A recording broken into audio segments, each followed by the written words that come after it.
ஒரு ஊரில் ஒரு இளைஞன் இருந்தான். ஒரு நாள் அவன் ஒரு குருவை தேடிக்கிட்டு புறப்பட்டான். ஊரை விட்டு வெளியில் போனான். போகிற வழியில் ஒரு காடு. அந்த காட்டில் ஒரு மரத்தடியில் ஒரு பெரியவர் உட்காந்துருக்கிறார். அமைதியாக மௌனமாக அவர் அமர்ந்திருக்கிறார். இந்த பெரியவரை விசாரிக்கலாம், குருவை தேடி கண்டுபிடிக்கிறதுக்கு இவர் ஏதாவது ஒரு வழி சொல்லி கொடுப்பார் அப்படின்னு நினச்சிக்கிட்டு அவரை நெருங்கினான். ஐயா, எனக்கு ஒரு குரு தேவை, எங்கே கிடைப்பார், அவரை எப்படி அடையாளம் கண்டுபிடிக்கிறது, அதை பற்றி ஏதாவது விவரம் சொன்னீங்கன்னா நான் கண்டுபிடிச்சிக்குவேன் அப்படின்ட்டுருக்கான். பெரியவர் நிமிர்ந்து பார்த்தார். தம்பி, அது ரொம்ப சுலபம். அவர் வயசானவராக இருப்பார், என்னை விட சுமார் 30 வயசு அதிகமாக இருக்கும். அவர் ஒரு மரத்தடியில் தான் உட்காந்துருப்பார் அப்படின்ட்டுருக்கான். சரிங்க பெரியவரே, அது என்ன மாதிரியான மரம், எப்படி இருக்கும் அப்படின்னு கேட்டிருக்கான். பெரியவர் அந்த விவரங்களையும் சொல்லியிருக்கிறாரு. அது மட்டும் இல்லை, சந்திக்கிற நாள், நேரம், வினாடி முதற்கொண்டு எல்லா விவரங்களையும் துல்லியமாக சொன்னாராம். இவ்வளவு விவரங்களை இவரால் எப்படி சொல்ல முடியுது அப்படின்னு இவனுக்கு ஆச்சரியம். இருந்தாலும் அந்த பெரியவர் கடைசியாக ஒரு விவரம் சொன்னார். அது என்ன தெரியுமா, எப்படியும் நீ அவரை சந்திக்கிறதுக்கு ஒரு 30 வருஷம் ஆகும் அப்படின்னு சொல்லிவிட்டாராம். ரொம்ப நன்றிங்க பெரியவரே அப்படின்னு சொல்லிவிட்டு அந்த இளைஞன் புறப்பட்டுருக்கான். இப்போ அவனுக்கு குரு பற்றின விவரம் எல்லாம் கிடைச்சிட்டுது, சந்திக்கிற நேரமும் தெரிஞ்சுட்டுது. ஆனால் 30 வருஷம் அவரை தேடி அலைய வேண்டியிருக்குமே. அவன் தேட ஆரம்பித்தான். காடு மலை எல்லாம் சுற்றி அலைஞ்சான். பல வருஷங்கள் தேடினான். அழுத்து போயிட்டான். கடைசியில் அவனுக்கும் வயசாயிட்டுது. கடைசியில் தன்னுடைய சொந்த ஊருக்கே திரும்பி போய்கிட்டு இருந்தான். அங்கே ஒரு மரத்தடியில் அவன் தேடிக்கிட்டு இருந்த குருநாதர் கிடைச்சார். யார் அவருன்னா, 30 வருஷத்துக்கு முன்னாடி வழி சொல்லி கொடுத்தாருல அதே பெரியவர். அவருக்கு இப்போ 30 வயசு அதிகமாக இருந்தது. அதே மரம். அன்னைக்கு பெரியவர் சொன்ன அடையாளம் இப்போ பொருத்தமாக இருந்தது. இப்போ அந்த பெரியவர் சொன்னார், சரியாக வந்து சேர்ந்துட்டேன், வா, உனக்காக தான் நான் இவ்வளவு காலமும் காத்துக்கிட்டு இருந்தேன் அப்படின்னாராம். என்ன சொல்கிறீங்கன்னு இருக்கான்.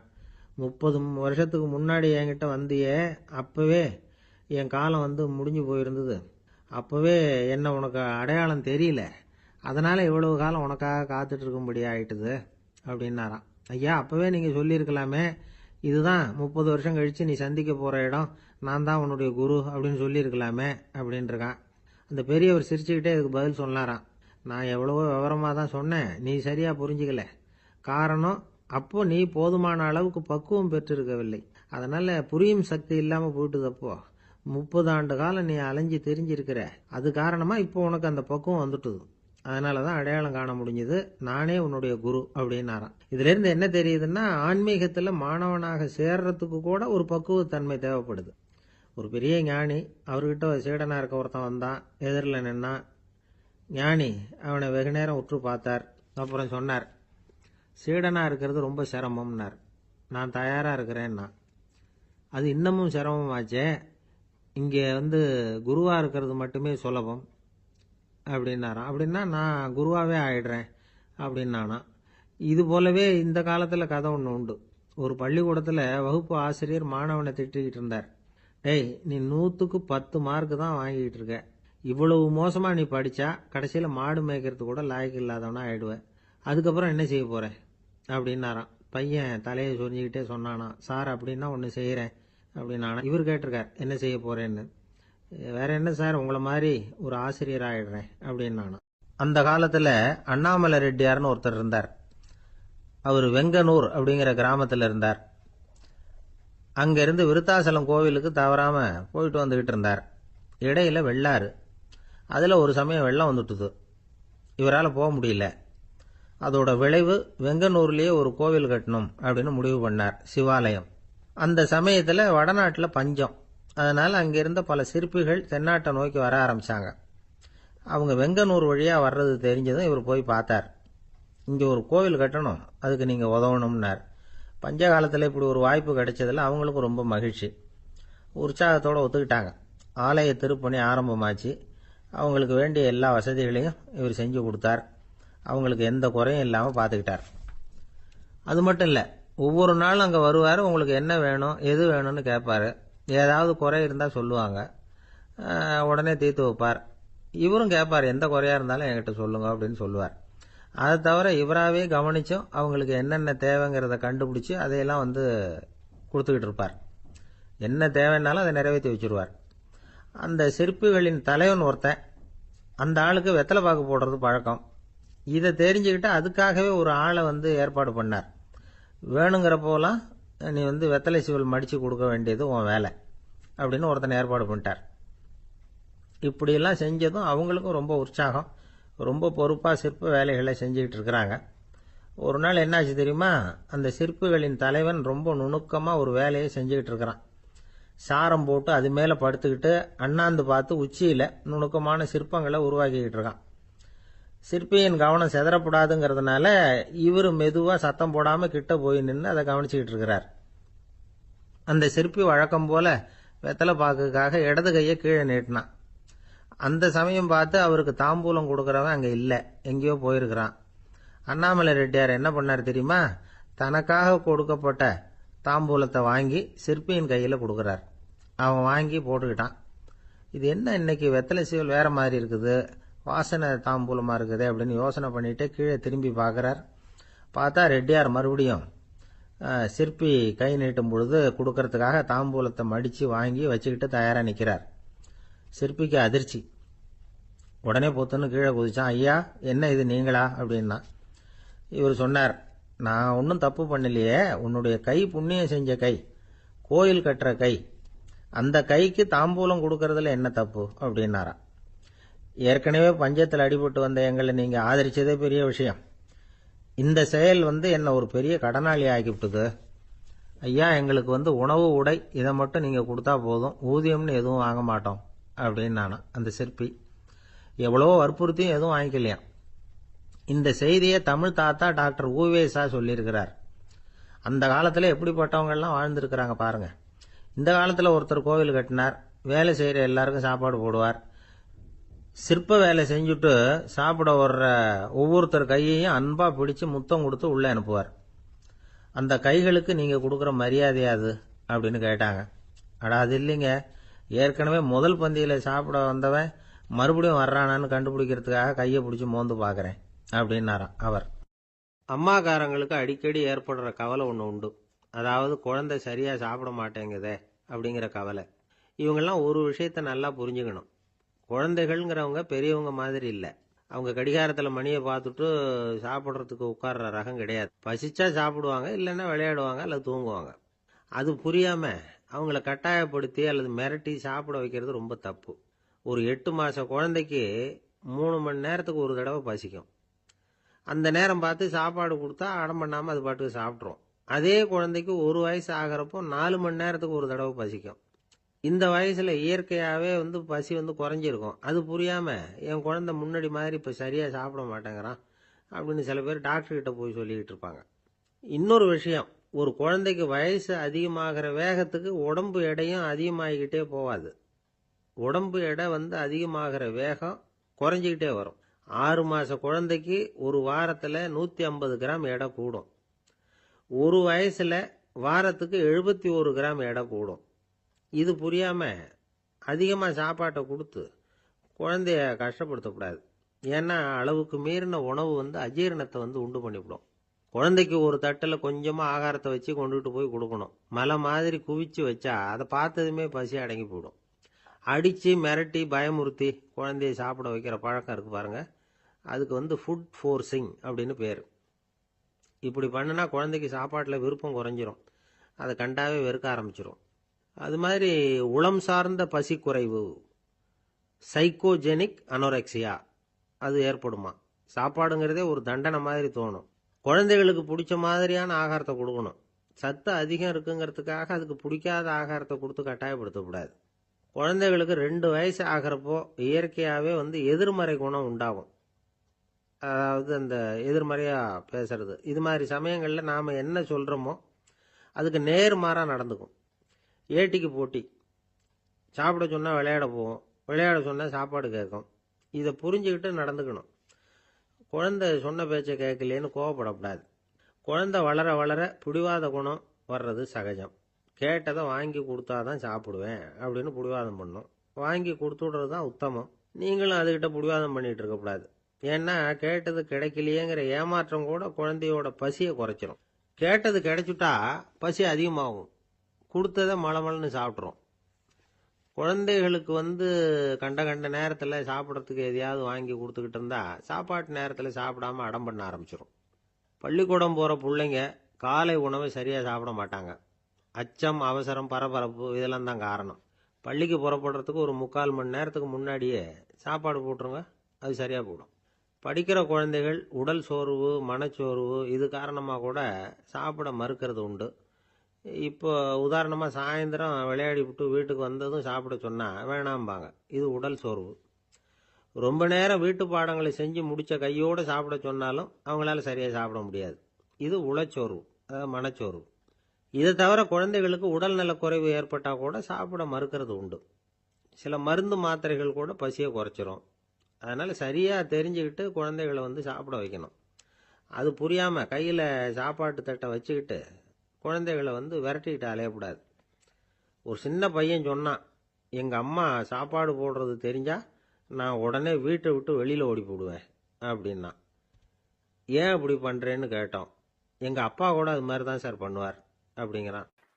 ஒரு நண்பர் யாருக்கோ ஃபோன் பண்ணிக்கிட்டு இருந்தார். அவர் பேசி முடித்ததும் நான் அவரை பார்த்து, இப்போ ஃபோன் பண்ணிங்களே அந்த ஃபோன் நம்பர் என்ன அப்படின்னு கேட்டேன். அவர் தலையை சொரிஞ்சுக்கிட்டார், ஞாபகம் வரலன்னார். சரி சார் அதை விடுங்க, உங்கள் மனைவி பேர் என்ன அப்படின்னு கேட்டேன். மாலதின்னார். என்ன சார் இது வேடிக்கை, கொஞ்ச நேரத்துக்கு முன்னாடி பேசின ஃபோன் நம்பர் மறந்து போச்சு.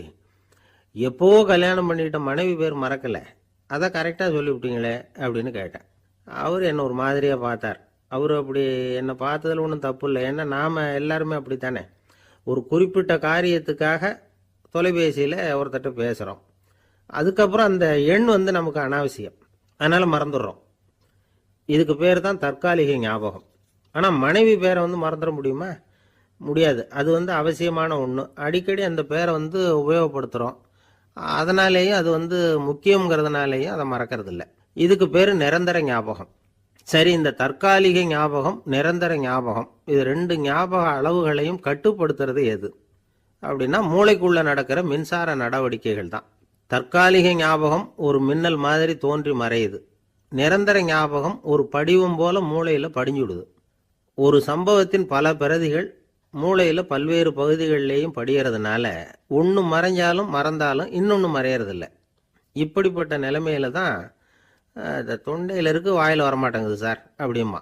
ஒருத்தருக்கு எந்த துறையில் ஆர்வமும் ஈடுபாடும் அதிகமோ அது சம்பந்தமான ஞாபக சக்தி அதிகமாக இருக்கும். தொழிலை விரும்புகிற ஒரு டெலிஃபோன் ஆப்ரேட்டருக்கு எண்கள்லாம் நல்ல ஞாபகம் இருக்கும். அது மாதிரி கவிஞர்களுக்கு வார்த்தைகள் நல்ல ஞாபகத்தில் இருக்கும். இது ஒரு பக்கம் இருந்தாலும் ஒரு மூளை எண்களை விட எழுத்துக்களை விட படங்களை ரொம்ப சுலபமாக ஞாபகத்தில் வச்சுக்குது. புரிஞ்சுக்கிற தன்மை, அனுபவம், புத்தி கூர்மை இது கூடி குறையிறத பொறுத்து ஞாபக சக்தியும் ஏறும் இறங்கும். இப்போ உதாரணத்துக்கு ஒரு பையனுக்கு படித்தது எதுவும் ஞாபகத்தில் இல்லைன்னா அவன் அதை சரியாக புரிஞ்சுக்கலன்னு அர்த்தம். இந்த மறதிங்கிறது எந்த சமயத்தில் ஒரு பிரச்சனை ஆகுது தெரியுமா? உங்களுக்கு வேண்டியப்பட்ட ஒருத்தரை ஞாயிற்றுக்கிழமை சாயந்தரம் சரியாக 5 மணிக்கு கடற்கரைக்கு வர சொல்லிவிட்டு அந்த நேரத்தை மறந்துவிட்டா அது பரவாயில்ல, வர சொன்னதையே மறந்துவிட்டா தான் நிலைமை மோசம்னு அர்த்தம். இப்படி இருந்தால் இது சிகிச்சை எடுத்துக்க வேண்டிய நிலைமைங்கிறத புரிஞ்சுக்கணும். ஆமாம், இதுக்கும் மருந்து இருக்குது. ஆனால் மூளை குறிப்பிட்ட அளவுக்கும் கீழே இயங்குறப்போவோ இன்னொன்று சொல்லுவாங்க, இந்த நியூரோ டிரான்ஸ்மிட்டர் அப்படின்னு சொல்லுவாங்க. அப்படிங்கிற மூளை ரசாயனம் ரொம்பவும் குறைஞ்சி போகிறப்போ மட்டும்தான் உபயோகப்படும். டாக்டர் என்ன சொல்கிறாங்க தெரியுமா? மூளையை பொறுத்த வரைக்கும் அதில் ஞாபக சக்தி அதிகமாக உள்ள மூளை, மறதி உள்ள மூளை அப்படின்னு ஒன்றும் கிடையாது அப்படிங்கிறாங்க. நினைவு வச்சுக்கிறதுக்கு பயிற்சி அளிக்கப்பட்ட மூளை, பயிற்சியற்ற மூளை அப்படின்னு வேணும்னா சொல்லலாம் அப்படின்னு சொல்கிறாங்க. அதனால் நம்ம ஞாபக சக்திங்கிறது நம்மகிட்ட இருக்கிற பயிற்சி, முயற்சி இதை பொறுத்து தான் அமையும். ஒருத்தர் ஒரு பென்சிலை எங்கேயோ வச்சுக்கிட்டு தேடிக்கிட்டு இருந்தார். அப்புறம் என்னமோ தீவிரமாக யோசனை பண்ணி அதை ஞாபகப்படுத்தி பார்த்துக்கிட்டு இருந்தாராம். எதிரில் உட்காந்துருந்தவர் சொன்னார், பென்சிலை தானே தேடிக்கிட்டு இருக்கீங்க, அது உங்கள் வலது காதில் இருக்குது சார் அப்படின்னாராம் அவர். இதுக்கு அவர் சொல்லியிருக்காரு, பென்சிலை வலது காதில் தான் வச்சுருக்கேங்கிறது எனக்கு நல்லா ஞாபகம் இருக்குது, ஆனால் எது வலது காதுங்கிறது தான் மறந்து போச்சு அப்படின்னாராம். அவர் அதை தான் யோசிச்சுட்டு இருந்திருக்கிறார். ஒரு ஊரில் ஒரு ஆள் இருந்தான். அவனுக்கும் அவன் மனைவிக்கும் சண்டை. இவன் கோவிச்சுக்கிட்டு வீட்டை விட்டு வெளியில் வந்துட்டான். நேராக தன்னுடைய நண்பன் ஒருத்தனை தேடிட்டு போனான். அந்த நண்பன் எப்படின்னா எதுக்கும் அசரமாட்டான், எப்பவும் மகிழ்ச்சியாக இருப்பான். அவங்ககிட்ட போய் இவன் யோசனை கேட்டான். அது சரி, நீ எப்படி எப்பவும் மகிழ்ச்சியாக இருக்கிற, என்னால் அப்படி இருக்க முடியலையே அப்படின்னு கேட்டான். என்ன நடந்தது சொல்லுன்னா அவன், வீட்டில் எனக்கும் என் மனைவிக்கும் தகராறு, நிம்மதி இல்லை, அதுதான் இங்கே வந்தேன், உங்ககிட்ட யோசனை கேட்கலாமேன்னு அப்படின்னு விவரத்தை சொன்னான். அதை கேட்டுட்டு அதுக்கப்புறமா இவன் சொன்னான், இந்த பாருப்பா, இது ஒன்றும் பெரிய விஷயம் இல்லை, எனக்கு 2 மனைவிகள், 2 வீடு. ஒரு வீட்டில் சண்டை வந்துட்டுதுன்னா நேராக இன்னொரு வீட்டுக்கு வந்துடுவேன். இங்கே சண்டை வருதுன்னா நேரம் அங்கே போயிடுவேன். 2 குடும்பம் இருக்கிறதுனால இப்படி ஒரு வசதி. இதுதான் என்னுடைய மகிழ்ச்சியின் ரகசியம் அப்படின்னு நானா. ஓ அப்படியா விஷயம், இப்போ புரிஞ்சுக்கிட்டேன், உன்னுடைய யோசனைக்கு ரொம்ப நன்றி அப்படின்னு சொல்லிவிட்டு அவன் திரும்பி வந்துட்டான்.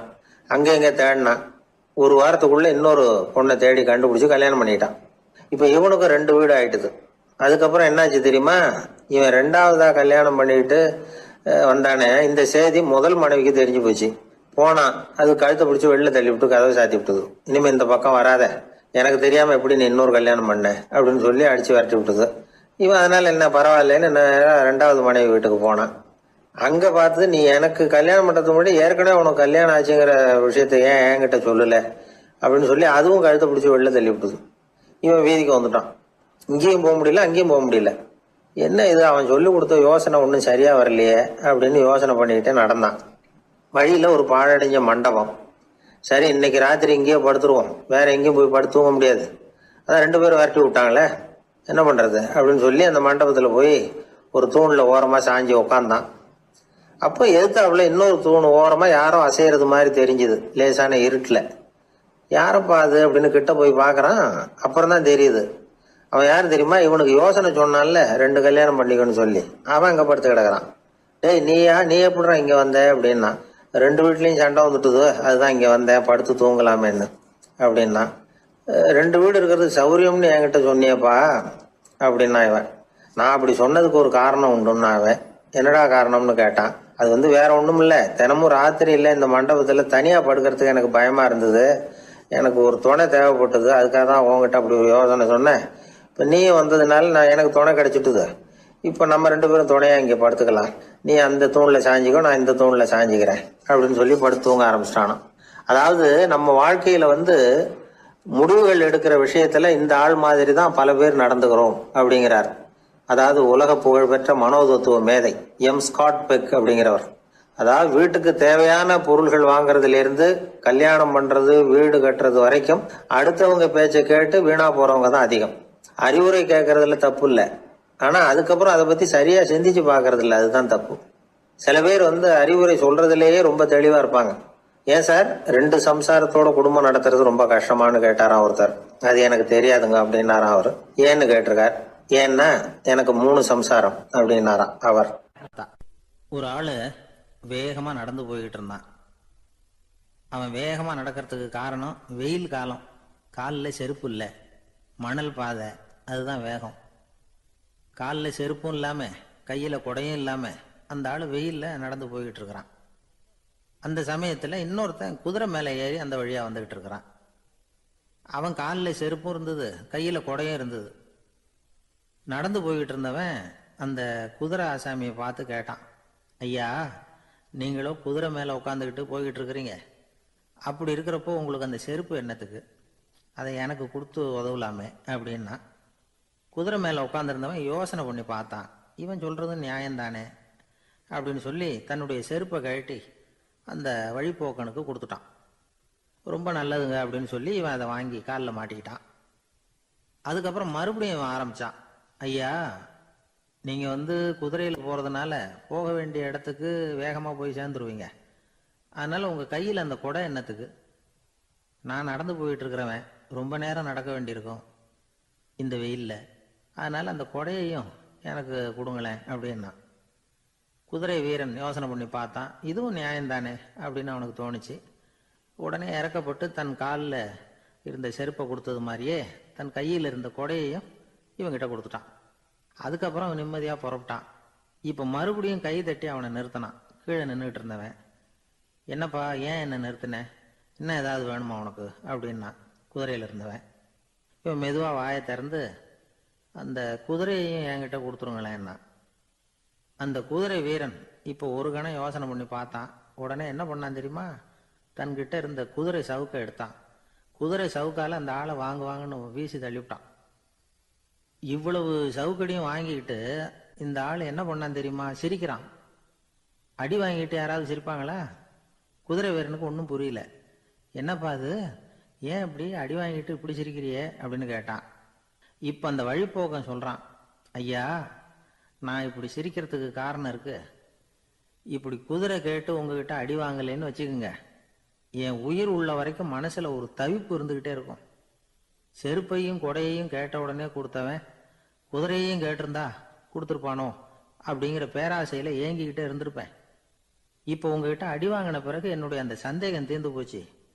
என்னுடைய ஆசைக்கு எல்லை எது அப்படிங்கிறத எனக்கு புரிஞ்சுட்டுது அப்படின்னு சொல்லிவிட்டு அவன் நடக்க ஆரம்பிச்சிட்டானான். ஆசைக்கும் எல்லை உண்டு அப்படிங்கிறத விளக்கறதுக்காக வாரியார் சுவாமிகள் சொல்ற கதை இது.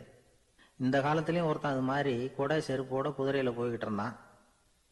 எதிரில் நடந்து வந்தவன், ஐயா உங்க கொடையை எனக்கு கொடுங்களேன்னு கேட்டான். உடனே அவன் குதிரையிலிருந்து கீழே குதிச்சு அவனை சாட்டையால் அடிக்க ஆரம்பிச்சிட்டான். இன்னொருத்தர் அந்த வழியா வந்தவர் இதை பார்த்தார். ஏன்பா அவன் கேட்டான், உன்னால முடியலன்னா இல்லைன்னு சொல்லிட வேண்டியது தானே, அதுக்காக ஏன் இப்படி அவனை போட்டு அடிக்கிறேன்னு கேட்டார். உங்களுக்கு விவரம் புரியாது சார், காலம் ரொம்ப கெட்டு போச்சு. கேட்டதை கொடுத்தேன்னு வச்சுக்கோங்க, இந்த குதிரையே என்னோடது, அவன் திருடிக்கிட்டு போறான் அப்படின்னு என் பேரில் புகார் கொடுக்க ஆரம்பிச்சிருவான் சார் அப்படின்னா. அது எப்படி அவ்வளவு உறுதியா சொல்றேன்னு கேட்டார் அவரு. ஏற்கனவே அது மாதிரி ஒருத்தன் பேரில் புகார் கொடுத்துட்டு தான் இந்த குதிரையை நான் தள்ளிட்டு வந்துகிட்டு இருக்கிறேன். ஒரு நண்பர் யாருக்கோ ஃபோன் பண்ணிக்கிட்டு இருந்தார். அவர் பேசி முடிச்சதும் நான் அவரை பார்த்து, இப்போ ஃபோன் பண்ணீங்களே அந்த ஃபோன் நம்பர் என்ன அப்படின்னு கேட்டேன். அவர் தலையை சொரிஞ்சுக்கிட்டார், ஞாபகம் வரலன்னார். சரி சார் அதை விடுங்க, உங்கள் மனைவி பேர் என்ன அப்படின்னு கேட்டேன். மாலதின்னார். என்ன சார் இது வேடிக்கை, கொஞ்ச நேரத்துக்கு முன்னாடி பேசின ஃபோன் நம்பர் மறந்து போச்சு. எப்போ கல்யாணம் பண்ணிட்ட மனைவி பேர் மறக்கலை, அதை கரெக்டாக சொல்லிவிட்டீங்களே அப்படின்னு கேட்டேன். அவர் என்ன ஒரு மாதிரியாக பார்த்தார். அவர் அப்படி என்னை பார்த்ததில் ஒன்றும் தப்பு இல்லை, ஏன்னா நாம் எல்லாருமே அப்படித்தானே. ஒரு குறிப்பிட்ட காரியத்துக்காக தொலைபேசியில் ஒருத்தட்ட பேசுகிறோம், அதுக்கப்புறம் அந்த எண் நமக்கு அனாவசியம், அதனால் மறந்துடுறோம். இதுக்கு பேர் தான் தற்காலிக ஞாபகம். ஆனால் மனைவி பேரை மறந்துட முடியுமா? முடியாது. அது அவசியமான ஒன்று. அடிக்கடி அந்த பேரை உபயோகப்படுத்துகிறோம், அதனாலேயும் அது முக்கியங்கிறதுனாலேயும் அதை மறக்கிறது இல்லை. இதுக்கு பேர் நிரந்தர ஞாபகம். சரி, இந்த தற்காலிக ஞாபகம், நிரந்தர ஞாபகம், இது ரெண்டு ஞாபக அளவுகளையும் கட்டுப்படுத்துறது எது அப்படின்னா மூளைக்குள்ள நடக்கிற மின்சார நடவடிக்கைகள் தான். தற்காலிக ஞாபகம் ஒரு மின்னல் மாதிரி தோன்றி மறையுது. நிரந்தர ஞாபகம் ஒரு படிவம் போல மூளையில் படிஞ்சுடுது. ஒரு சம்பவத்தின் பல பிரதிகள் மூளையில் பல்வேறு பகுதிகளிலேயும் படிகிறதுனால ஒன்று மறைஞ்சாலும் மறந்தாலும் இன்னொன்று மறையறதில்ல. இப்படிப்பட்ட நிலைமையில தான் இந்த தொண்டையில் இருக்கு, வாயில் வரமாட்டேங்குது சார் அப்படிமா. ஒருத்தருக்கு எந்த துறையில் ஆர்வமும் ஈடுபாடும் அதிகமோ அது சம்பந்தமான ஞாபக சக்தி அதிகமாக இருக்கும். தொழிலை விரும்புகிற ஒரு டெலிஃபோன் ஆபரேட்டருக்கு எண்கள்லாம் நல்ல ஞாபகம் இருக்கும். அது மாதிரி கவிஞர்களுக்கு வார்த்தைகள் நல்ல ஞாபகத்தில் இருக்கும். இது ஒரு பக்கம் இருந்தாலும் ஒரு மூளை எண்களை விட எழுத்துக்களை விட படங்களை ரொம்ப சுலபமாக ஞாபகத்தில் வச்சுக்குது. புரிஞ்சுக்கிற தன்மை, அனுபவம், புத்தி கூர்மை இது கூடி குறையிறத பொறுத்து ஞாபக சக்தியும் ஏறும் இறங்கும். இப்போ உதாரணத்துக்கு ஒரு பையனுக்கு படித்தது எதுவும் ஞாபகத்தில் இல்லைன்னா அவன் அதை சரியாக புரிஞ்சுக்கலன்னு அர்த்தம். இந்த மறதிங்கிறது எந்த சமயத்தில் ஒரு பிரச்சனை ஆகுது தெரியுமா? உங்களுக்கு வேண்டியப்பட்ட ஒருத்தரை ஞாயிற்றுக்கிழமை சாயந்தரம் சரியாக 5 மணிக்கு கடற்கரைக்கு வர சொல்லிவிட்டு அந்த நேரத்தை மறந்துவிட்டா அது பரவாயில்ல, வர சொன்னதையே மறந்துவிட்டாதான் நிலைமை மோசம்னு அர்த்தம். இப்படி இருந்தால் இது சிகிச்சை எடுத்துக்க வேண்டிய நிலைமைங்கிறத புரிஞ்சுக்கணும். ஆமாம், இதுக்கும் மருந்து இருக்குது. ஆனால் மூளை குறிப்பிட்ட அளவுக்கும் கீழே இயங்குறப்போவோ இன்னொன்று சொல்லுவாங்க, இந்த நியூரோ டிரான்ஸ்மிட்டர் அப்படின்னு சொல்லுவாங்க. அப்படிங்கிற மூளை ரசாயனம் ரொம்பவும் குறைஞ்சி போகிறப்போ மட்டும்தான் உபயோகப்படும். டாக்டர் என்ன சொல்கிறாங்க தெரியுமா? மூளையை பொறுத்த வரைக்கும் அதில் ஞாபக சக்தி அதிகமாக உள்ள மூளை, மறதி உள்ள மூளை அப்படின்னு ஒன்றும் கிடையாது அப்படிங்கிறாங்க. நினைவு வச்சுக்கிறதுக்கு பயிற்சி அளிக்கப்பட்ட மூளை, பயிற்சியற்ற மூளை அப்படின்னு வேணும்னா சொல்லலாம் அப்படின்னு சொல்கிறாங்க. அதனால் நம்ம ஞாபக சக்திங்கிறது நம்மக்கிட்ட இருக்கிற பயிற்சி, முயற்சி இதை பொறுத்து தான் அமையும். ஒருத்தர் ஒரு பென்சிலை எங்கேயோ வச்சுக்கிட்டு தேடிக்கிட்டு இருந்தார். அப்புறம் என்னமோ தீவிரமாக யோசனை பண்ணி அதை ஞாபகப்படுத்தி பார்த்துக்கிட்டு இருந்தாராம். எதிரில் உட்காந்துருந்தவர் சொன்னார், பென்சிலை தானே தேடிட்டு இருக்கீங்க, அது உங்கள் வலது காதில் இருக்குது சார் அப்படின்னாராம் அவர். இதுக்கு அவர் சொல்லியிருக்காரு, பென்சிலை வலது காதில் தான் வச்சுருக்கேங்கிறது எனக்கு நல்லா ஞாபகம் இருக்குது, ஆனால் எது வலது காதுங்கிறது தான் மறந்து போச்சு அப்படின்னாராம். அவர் அதை தான் யோசிச்சுட்டு இருந்திருக்கிறார். ஒரு நண்பர் ஆனந்தமாக சிகரெட் பிடிச்சிக்கிட்டு இருந்தார். இந்த பழக்கத்தை விட்டுவிடுங்களேன் அப்படின்னு சொல்லி பார்த்தோம். விட்டுடலாம்னு தான் பார்க்குறேன், ஆனால் முடியலையேன்னார். மனசு வச்சா எல்லாம் முடியும் அப்படின்னோம். அவர் கொஞ்ச நேரம் யோசனை பண்ணார். அப்புறம் சொன்னார், சரி சார், இதுதான் நான் பிடிக்கிற கடைசி சிகரெட் அப்படின்னு சொல்லி ரொம்ப அழுத்தமாக புகையை உள்ளுக்கு இழுத்தார். அதுக்கப்புறம் அந்த துண்டு சிகரெட்டை வீசி எறிஞ்சிட்டார். ஒருத்தர் இது மாதிரி தீர்மானம் பண்ணி தன்னுடைய கடைசி சிகரெட்டை தூக்கி எறிஞ்சுட்டாருன்னா அது ஒரு பெரிய விஷயம்தான். அதுக்கு பிறகு அவர் உடம்புல படிப்படியா என்னென்ன மாற்றங்கள் நடக்கும் அப்படிங்கறத பத்தி ஒரு விவர பட்டியலே வெளியிட்டு இருக்கிறாங்க. அது என்ன விவரம் தெரியுமா? ஒருத்தர் புகைப்பிடிக்கிற பழக்கத்தை நிறுத்துறாருன்னு வச்சுங்க. அப்படி அவர் நிறுத்தின 20 நிமிடங்களுக்குள்ள உயர் ரத்த அழுத்தம், உடல் வெப்பம், நாடி துடிப்பு இதெல்லாம் சரியான நிலைமைக்கு வந்துருதான். 8 மணி நேரத்துக்குள்ள இந்த ஸ்மோக்கர்ஸ் பிரீத் அப்படிங்கிற தன்மை மறைஞ்சிருதான். ரத்தத்துல உள்ள கார்பன் மோனாக்சைடு அளவு குறையுதான்.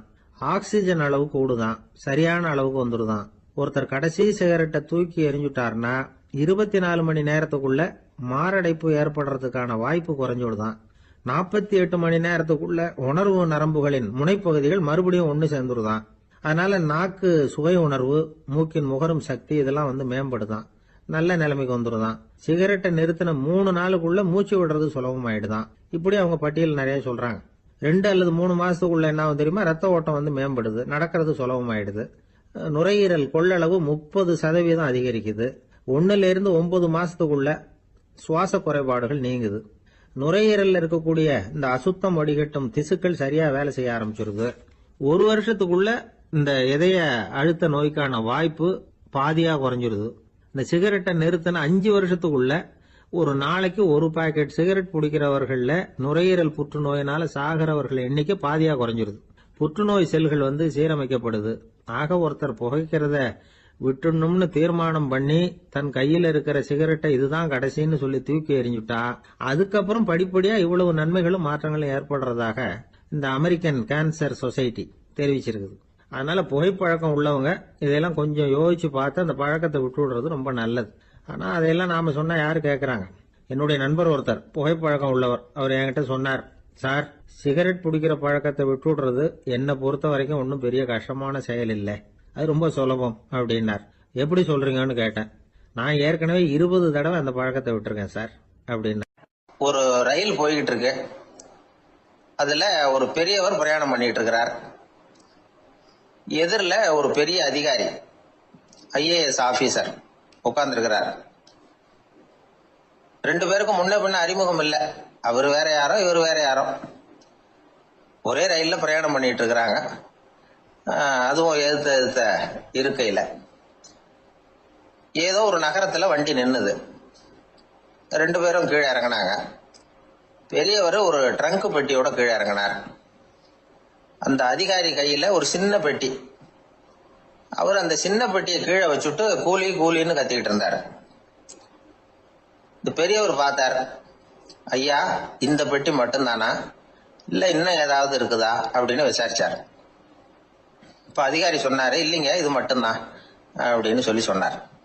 இதுக்கு என்னத்துக்காக கூலி ஆள், நானே எடுத்துக்கிட்டு வரேனே, வாங்க அப்படின்னு சொல்லி அந்த பெட்டியை இந்த பெரியவர் கையில எடுத்துக்கிட்டாரு. எடுத்ததும் 2 பேரும் பேசிக்கிட்டே நடந்து வராங்க.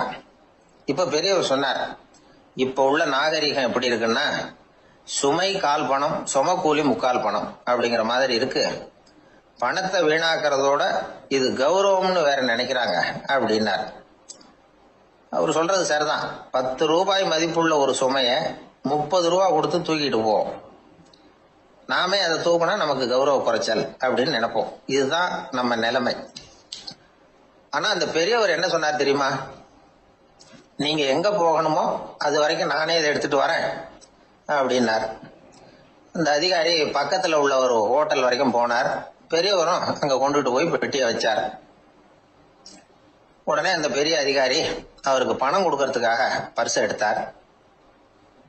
உடனே இவரு, ஐயா, எனக்கு கூலி எதுவும் வேணாம், உங்களுக்கு சேவை செய்யறது என்னுடைய கடமை. நான் இந்த சேவையை செய்தது பணத்துக்காக இல்ல, அன்புக்காக அப்படின்னு சொல்லிவிட்டார். அதுக்கப்புறம் அவர் நன்றினார். 2 பேரும் பிரிஞ்சுட்டாங்க. இது முடிஞ்சது. அன்னைக்கு சாயந்தரம் அங்க ஒரு பெரிய கூட்டம் நடக்குது.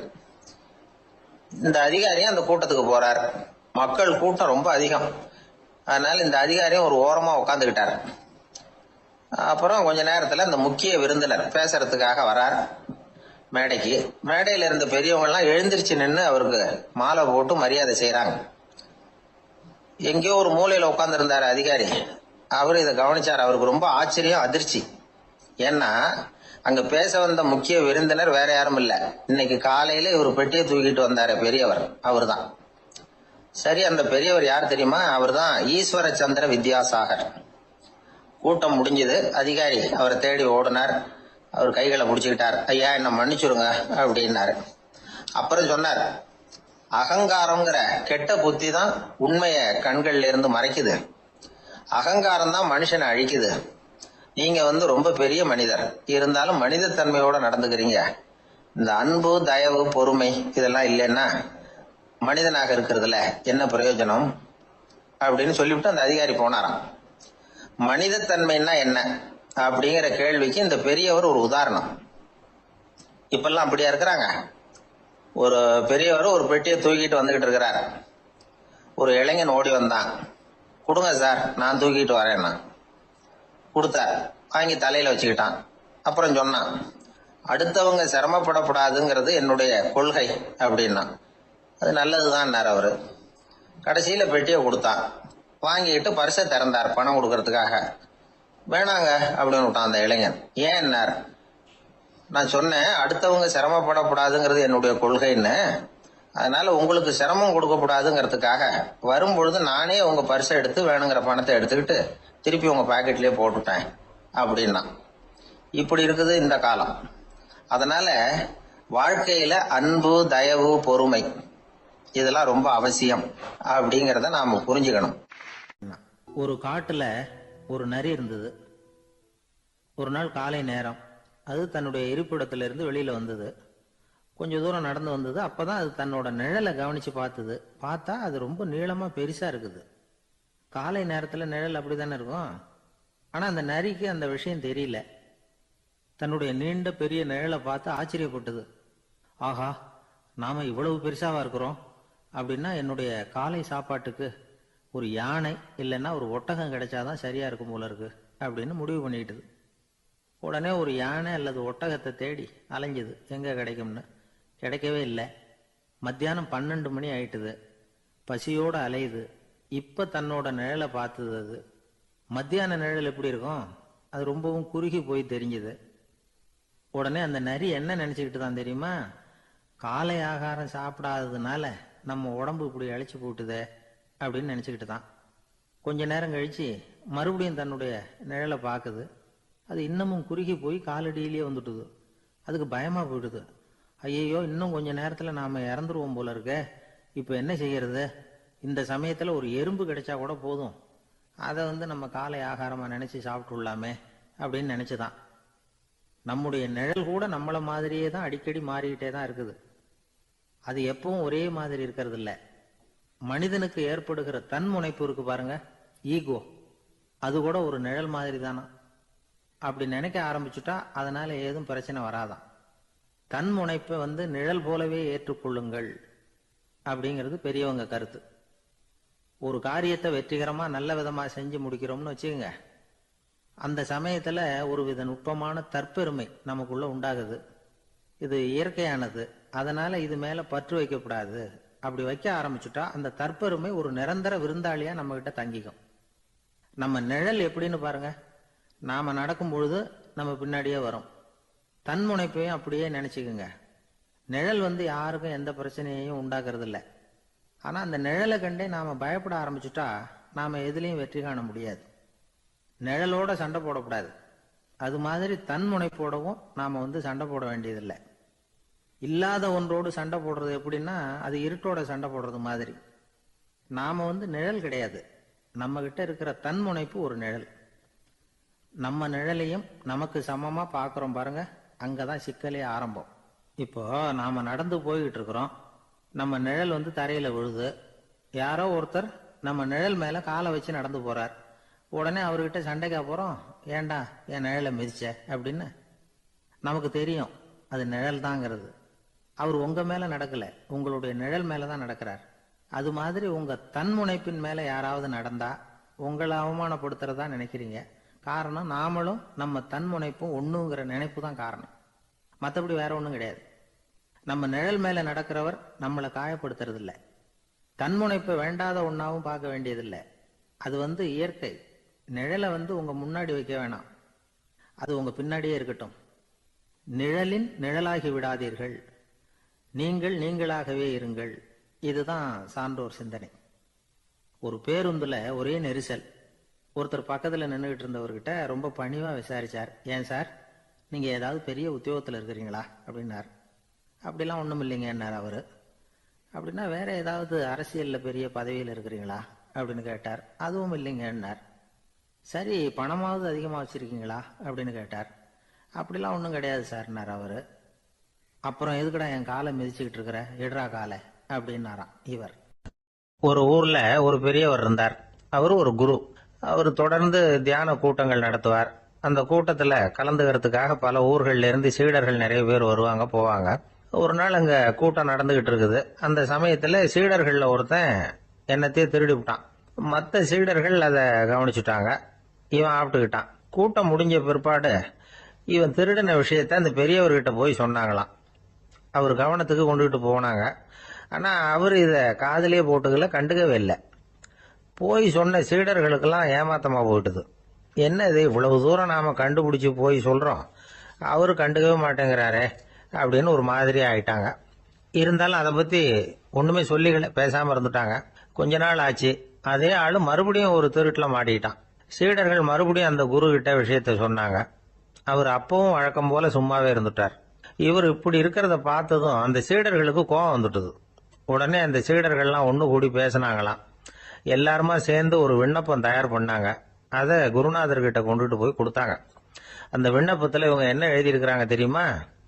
குருநாதர் அவர்களே, உடனே திருடனவன் மீது சட்ட நடவடிக்கை எடுக்கணும். நீங்க அப்படி அவனை இங்க சேர்க்கப்படாது. நீங்க சேர்த்தீங்கன்னா நாங்க இங்க இருக்கிறத பத்தி யோசிக்க ஆரம்பிச்சிருவோம். அவனை இந்த மடத்தை விட்டே துரத்தி பண்ணணும். நீங்க அவனை வெளியில அனுப்புங்க, இல்லைன்னா நாங்க அத்தனை பேரும் வெளியில போயிடுறோம். இப்படிதான் அந்த விண்ணப்பத்துல எழுதியிருக்கிறாங்க. குரு அந்த விண்ணப்பத்தை வாங்கி படிச்சு பார்த்தார். அதுக்கப்புறம் அதை எழுதின அத்தனை பேரையும் கூப்பிட்டாரு. எல்லாரும் இப்படி வாங்கன்னாரு. வந்தாங்க. இப்படி என் எதிரில் உட்காருங்கன்னார். உட்கார்ந்தாங்க. அப்புறம் சொன்னார், இதை பாருப்பா, நீங்க எல்லாரும் புத்திசாலிகள். உங்களுக்கு எது நல்லது எது கெட்டதுங்கிறது நல்லா தெரியும். நீங்க மேற்கொண்டு ஏதாவது படிக்கணும்னு நினைச்சா வேற எங்க வேணும்னாலும் போகலாம். அதுக்கு நான் தடை சொல்ல மாட்டேன். ஆனா உங்களால குற்றம் சாட்டப்பட்ட அவன் இருக்கானே, அவன் எப்படின்னா அவனுக்கு எது நல்லது எது கெட்டதுங்கிறதெல்லாம் தெரியாது. அதனாலதான் திருடுறான். நீங்க சொல்றது மாதிரி அவனை அடிச்சு துரத்தி விடுறோம்னு வச்சுங்க, அவனுக்கு எப்படி நல்லது கெட்டது தெரியும்? அவனுக்கு அதை யாரு சொல்லி கொடுக்கறது? அதனால இங்கேயே இருக்கட்டும், அதுதான் சரி. இதுக்காக நீங்க எல்லாரும் என்னை விட்டுட்டு போனாலும் சரி, அவனை நான் விரட்ட மாட்டேன் அப்படின்னு விட்டாரான். இவ்வளவையும் திருடனை அந்த சீடன் கேட்டுக்கிட்டே இருந்திருக்கான். அவன் கண்கள்ல கண்ணீர். அப்படியே எழுந்திரிச்சு வந்தான். குரு காலில் விழுந்தான். அவன் கண்ணீர்ல அவனது தீமை கழுவப்பட்டது அப்படிம்பாங்க. அதாவது சீடர்களுக்கு அந்த குருவோட பெருமை அப்பதான் புரிஞ்சுதான். ஒரு நல்ல ஆசிரியர் இருக்காருன்னு வச்சுங்க, நல்லா படிக்கிற பையனுக்கு தான் பாடம் சொல்லி கொடுப்பேன்னா அது என்ன பெரிய விஷயமா? மோசமா படிக்கிறவனையும் மாத்தி காட்டுறேங்கிறது தான் பெருமை. இந்த காலத்து குரு ஒருத்தர் ஒரு ஆசிரமம் வச்சு நடத்திட்டு வந்தார். நிறைய பேர் தினம் வருவாங்க போவாங்க. ஒரு நாள் ஒருத்தன் வந்தான். அந்த குரு முன்னாடி போய் நின்னான். ஐயா, என்ன உங்க சீடனா ஏத்துக்கணும்னா. அந்த குரு நிமிர்ந்து பார்த்தார். உன்னுடைய நோக்கம் என்னன்னு கேட்டார். ஐயா, உங்ககிட்ட கொஞ்ச நாள் இருந்தேன்னா நல்ல பழக்க வழக்கங்களை கத்துக்கலாம். அதுக்கப்புறம் வெளியில போய் ஒரு நல்ல தொழில் தொடங்கி வாழ்க்கையில முன்னுக்கு வரணுங்கிறது தான் என்னோட நோக்கம் அப்படின்னா. நீ சொல்றது சரி, ஆனா உன்னால இங்க நல்ல பழக்க வழக்கங்களை கத்துக்க முடியலன்னு வச்சுக்கோ, அப்ப என்ன பண்ணுவேன் அப்படின்னு கேட்டார் அவர். அப்படி ஆச்சுன்னா என்ன, உங்களை மாதிரியே ஒரு ஆசிரமம் ஆரம்பிச்சு அதுக்கு குருவா இருந்துட்டு போறேன் அப்படின்னா. ஒரு மாணவனை பார்த்தேன். என்ன தம்பி படிப்புலாம் எப்படி இருக்குது அப்படின்னு விசாரிச்சேன். அவன் ரொம்ப அழுத்துக்கிட்டான். நான் நல்லா தான் சார் படிக்கிறேன், இருந்தாலும் புத்தியில சரியா ஏற மாட்டேங்குது சார் அப்படின்னா. சரி, இவனும் நம்ம ரகம்தான் அப்படின்னு சொல்லி முடிவு பண்ணிட்டோம். கல்வி கற்கக்கூடிய ஒரு மாணவன் சம்பந்தப்படுற புத்திகள் பல வகை. அதை பத்தி ஒரு பெரியவர் விளக்கி இருக்கிறார். மிருத்து புத்தின்னு ஒன்று இருக்குதான். மிருத்துன்னா மண்ணு. மண்ணால செவுறு கட்டுறோம்ல, மண் சுவரில் ஆணி அடிக்கிறதும் சுலபம், அதை பிடுங்கி எடுக்கிறதும் சுலபம். அது மாதிரி சில பேர் குரு சொல்லி கொடுக்கறத சுலபமா கேட்டு தெரிஞ்சு வச்சுக்குவாங்க. கொஞ்ச நேரத்துல சுலபமா மறந்தும் போயிடுவாங்க. இது மிருத்து புத்தின்னு பேரு, மண் புத்தி. தாரு புத்தின்னு ஒண்ணு உண்டான். தாருன்னா மரம். அதுல பச்சை மரத்துல ஆணி அடிக்கிறது சுலபம், ஆனா அதை எடுக்கிறது கஷ்டம். அது மாதிரி ஆசிரியர்கிட்ட இருந்து கேட்டதை கவனமா மனசுல பதிய வச்சுக்கிட்டு அதை மறக்காம இருக்கிறது தாரு புத்தி. பட்டை மரமா இருந்தா அதுல ஆணி அடிக்கிறதும் கஷ்டம், அடிக்கிற ஆணியும் சீக்கிரம் நழுவிடும். அது மாதிரி கேட்கிற விஷயம் மனசுல பதியறதும் கஷ்டம். அப்படியே பதிஞ்சாலும் அது நீடிச்சு இருக்கிறதும் கஷ்டம், கொஞ்ச காலத்துல மறந்துடும். இன்னொரு வகை புத்தி ஒண்ணு உண்டு, அதுக்கு பேரு சிலா புத்தின்னு பேரு. சிலான்னா கல்லு. ஒரு கருங்கல்லுல 4 துளைய போட்டு ஒரு துளையில உளிய வச்சு அடிச்சா மற்ற துளை வழியாவும் பிளந்து கல்லு 2 ஆயிடும். அது மாதிரி சந்தியான இடங்கள்ல குறிப்பா ஒரு பொருளை சொன்னா அதை வச்சுக்கிட்டு மற்றதையும் தெரிஞ்சுக்கிறது, அது சிலா புத்தின்னு பேர். வேணு புத்தின்னா என்ன தெரியுமா? வேணும்னா மூங்கில். மூங்கில் கணுவுல ஒரு பக்கம் உளிய வச்சு அடிச்சா 2 பக்கமும் பிளந்துரும். அது மாதிரி ஒரு செய்தியை கேட்டுக்கிட்டு இருக்கிறப்பவே அதோட முன்பின் தொடர்களையும் தெரிஞ்சுக்கணும், அது வேணு புத்தி. தைல புத்தின்னு ஒன்று உண்டு. தைலம்ங்கிறது எண்ணெய். தண்ணியில ஒரு துளி எண்ணெயை விட்டா அது தண்ணி பூரா பரவி போடுதுல்ல, அது இப்படி பரவுறது மாதிரி ஆசிரியர் சுருக்கமா ஒரு கருத்தை சொன்னா அதை வச்சுக்கிட்டு பூரா விஷயங்களையும் தெரிஞ்சுக்கணும், அது தைல புத்தி. கற்பூர புத்தின்னு ஒன்று கேள்விப்பட்டிருக்கோம். அது எப்படின்னா, கற்பூரம் தீ பட்ட உடனே பிடிச்சிக்கும். ஆசிரியர் சொன்ன உடனே நுண்ணறிவோட பாடங்களை புரிஞ்சுக்கிறது இந்த வகை புத்தி. கரி புத்தின்னு ஒன்று. அது எப்படின்னா, கரியில நெருப்பை வச்சு விசிறிய பிறகு அதுக்கப்புறம் அது கறி நெருப்பாகும். அது மாதிரி காலம்பரை சாயந்தர வேலைகளில் ஆசிரியர் பாடம் சொல்லி கொடுப்பார், அதை கொண்டு புரிஞ்சுக்கிறது இந்த வகை. கதலித்தண்டு புத்தின்னு ஒன்று சொல்லுவாங்க. கதலிங்கிறது வாழை மரம். வாழைத்தண்டுல தீ வைக்கிறது எவ்வளவு சிரமமோ அவ்வளவு சிரமத்தோட கல்வி கற்கிறது கதலித்தண்டு புத்தி. இதை தவிர இன்னும் சில வகையான மாணவர்களை கூட அடையாளம் காட்டுறாங்க. ஆசிரியர் சொன்னதுல நல்லதை மட்டும் எடுத்துக்கிறவன் அன்னம். ஆசிரியர் கிடைச்ச இடத்துல பாடத்தை கேட்டுக்கிட்டு பிறகு தனியா உட்காந்து சிந்திக்கிறவன் பசு. பசுமாடு அப்படித்தானே, புல்லு கண்ட இடத்துல மேயும், அதுக்கப்புறம் நிதானமா அசை போட்டுக்கும். ஆசிரியர் சொன்னதை தவிர வேற எதையும் சொல்ல முடியாதவன் கிளி. பல இடங்கள்ல பாடங்கள் கேட்டு கடைசியில ஒன்னும் புரியாம போறவன் ஆடு. ஆடு ஒரு செடியில வயிறார மேயாது, ஒரே செடியில இக்கரைக்கு அக்கறை பச்சைன்னு அங்கேயும் இங்கேயும் அலைஞ்சிக்கிட்டே இருக்கும். சில பேருக்கு எருமைன்னு பேரு. எருமை எப்படின்னா குளத்து நீரை கலக்கி தான் குடிக்கும். அது மாதிரி ஆசிரியர் மனசை நோக செய்து பயில்கிற மாணவர்கள்லாம் இந்த ரகம். இவ்வளவுலாம் இருந்தாலும் இந்த காலத்து மாணவர்கள்லாம் ஒரு தனி ரகம். ஒரு ஆசிரியர் வகுப்புல பாடம் நடத்திக்கிட்டு இருந்தார். இலக்கண வகுப்பு. இறந்த காலம், நிகழ்காலம், எதிர்காலம், past tense, present tense, future tense, இதை பத்திலாம் பாடம் நடத்துறார். எல்லாம் சொல்லி கொடுத்துட்டு இப்ப நான் ஒரு வாக்கியம் சொல்லுவேன், அது என்ன காலம் அப்படிங்கறத நீங்க சொல்லணும்னார் ஆசிரியர். சரி, நாங்க மாணவர்கள்லாம், நான் நாளைக்கும் பாடம் நடத்த போகிறேன், இது என்ன காலம் அப்படின்னு கேட்டார் ஆசிரியர். அதாவது நான் நாளைக்கும் பாடம் நடத்த போகிறேன், இந்த வாக்கியம் என்ன காலம்னு கேட்டார். ஒரு பையன் மெதுவா எழுந்திரிச்சு சொன்னான், இது எங்க போதாத காலம் சார் அப்படின்னு சொல்லிவிட்டு உட்காந்துட்டானா. ஒருத்தர் குதிரை ரேஸுக்கு போனார், பணம் கட்டினார், தோத்து போயிட்டார். மறுபடியும் போனார், பணம் கட்டினார், தோத்து போனார். அடுத்த தடவையும் பணம் கட்ட போனப்போ அவரை தடுத்து கேட்டோம், ஏன் சார் ஏற்கனவே விட்டது போதாதா, இன்னமும் இருக்கிறத விடணுமா அப்படின்னு கேட்டோம். விட்டதையெல்லாம் மொத்தமா எடுக்க வேணாமா சார், அதுக்காக தான் தொடர்ந்து பணம் கட்டுறேன்னாரு அவரு. இவரை திருத்துறது ரொம்ப கஷ்டம். இது ஒரு மனநோய். மனநோய்கள்ல பல வகை உண்டு. மனநோய்கள் பிரிவு அட்டவணையில சூதாட்டம்ங்கிறது அவதியுறும் நோய் அப்படிங்கிற தலைப்புல வருது. சூதாட்டம் 2 வகைப்படும்னு சொல்றாங்க உளவியல் நிபுணர்கள். ஒரு வகை எப்படின்னா, நண்பர்களோட சேர்ந்துகிட்டு மகிழ்ச்சியும் கிளர்ச்சியும் அடையறதுக்காக ஈடுபடுறது. பிரச்சனைகளை தீர்க்கறதுல ஒரு ஆர்வம், கேளிக்கைக்காக கொஞ்சம் விட்டு பிடிக்கிறது அப்படிங்கிற மனுஷனுடைய அடி மனசுல உள்ள விபரீத பிணைய சுபாவம், இதெல்லாம் அதுக்கு காரணம். இன்னொரு வகை எப்படின்னா, சூதாட்டத்துல ஈடுபட்டு ஒரு கட்டாய நிலைமைக்கு ஆளாயிடுறது. செய்ய ஈடுபடு அப்படின்னு மனசு ஒரு வெறித்தன்மையை தூண்டிக்கிட்டே இருக்கும். இப்படிப்பட்டவங்களுக்கு நாம தோத்துக்கிட்டு இருக்கோம்ங்கிறது தெரியும், நாம ஜெயிக்கிறதுக்கான சந்தர்ப்பம் இல்லைங்கிறதும் தெரியும். இதனால நமக்கும் கஷ்டம், நம்ம சுத்தி இருக்கிறவங்களுக்கும் கஷ்டங்கிறதும் புரியும். அப்படி இருந்தும் சூதாடுவாங்க. இதுக்கு காரணம் சூதாடியின் பகற்கனவு அப்படிங்கிறாங்க நிபுணர்கள். இந்த நிலைமைக்கு கட்டாய சூதாட்டம் அல்லது நிர்பந்த சூதாட்டம் அப்படின்னு பேர் வச்சிருக்கிறாங்க. இப்படிப்பட்ட ஆசாமி இருக்கிறது பூரா விட்டுருவான், கடன் வாங்குவான், திருடுவான், இருந்தாலும் என்னைக்காவது ஒரு நாள் ஜெயிச்சிருவேன் அப்படின்னு சொல்லிக்கிட்டே இருப்பான். விட்டதை எடுத்துருவேங்கிற ஒரு நம்பிக்கை சுடர் அவனுக்குள்ள எரிஞ்சுக்கிட்டே இருக்கும். இவனை மனநோயாளி அப்படின்னு சொல்லிட முடியாதான். என்ன காரணம்னா, இது மாதிரி ஆளுங்க கிட்ட மன போராட்டமோ கவலையோ பதட்டமோ இருக்கிறது இல்ல. சில விசேஷமான குணங்கள் இவங்க கிட்ட உண்டு. எதிர்ப்பு உணர்ச்சி, சிறுபிள்ளைத்தனம், சட்ட திட்டங்களையும் சம்பிரதாயங்களையும் உட தெரியாத மனப்போக்கு, பொறுப்பில்லாத தன்மை, நெறி தவறி நடக்கிறது எல்லாம் இவங்ககிட்ட உண்டு. ஆனா வெளிப்பார்வைக்கு ரொம்ப சிநேகமா இருப்பாங்க, அன்பா இருப்பாங்க, அப்படி இருக்கிறதாக காட்டிக்குவாங்க. ஆதாயம், சுயலாபம் இதெல்லாம் கருதி தான் பழகுவாங்க. இவங்க கேட்கறப்ப நாம பணம் கொடுக்கலன்னு வச்சுக்கோங்க, நம்மளை கை விட்டுருவாங்க. நம்ம மேல அவாண்டமா பழி சுமத்துறது கூட தயங்க மாட்டாங்க. தங்களுடைய சூதாட்ட நடவடிக்கைகளுக்கு சாதகமான காரணங்களை சொல்லிட்டு இருப்பாங்க. நீ வேணும்னா பாரு, ஒரே நாள்ல நான் இழந்ததையெல்லாம் மீட்டு லட்சாதிபதி ஆறனா இல்லையா பாரு அப்படிம்பாங்க. தோத்து போறத ஒரு படிப்பினையா இவங்க எடுத்துக்கிறதே இல்லை. தோத்து போறதுலேயே இவங்களுக்கு ஒரு அலாதியான சுகம். தனக்குத்தானே துன்பத்தை வரவழைச்சிக்கிட்டு இன்பம் அடையிறதுக்கு தன்வதை சுகம் அப்படின்னு பேர். இவங்கெல்லாம் அந்த ரகம். சில பேர் எப்படி தெரியுமா, மந்திர எண்ணங்களை வரவழைச்சிக்கிறது, சூதாடுறதுக்காக ஆபீஸ்ல கையாடல் பண்றது, அடுத்தவங்க கிட்ட இருந்து திருடுறது. இந்த மந்திர எண்ணம் தீவிரமாச்சுன்னா ஒரு மாதிரியா பேச ஆரம்பிச்சிருவாங்க. தோல்விதான் சார் வெற்றிக்கு முதல் படியும்பாங்க. தன்னால பகடக்காய்களையும் குதிரை ஓட்டிகளையும், அதாவது இந்த ஜாக்கிகள், அதெல்லாம் கட்டுப்படுத்த முடியுங்கிற பித்து நிலைக்கு இவங்கெல்லாம் தள்ளப்பட்டுருவாங்க.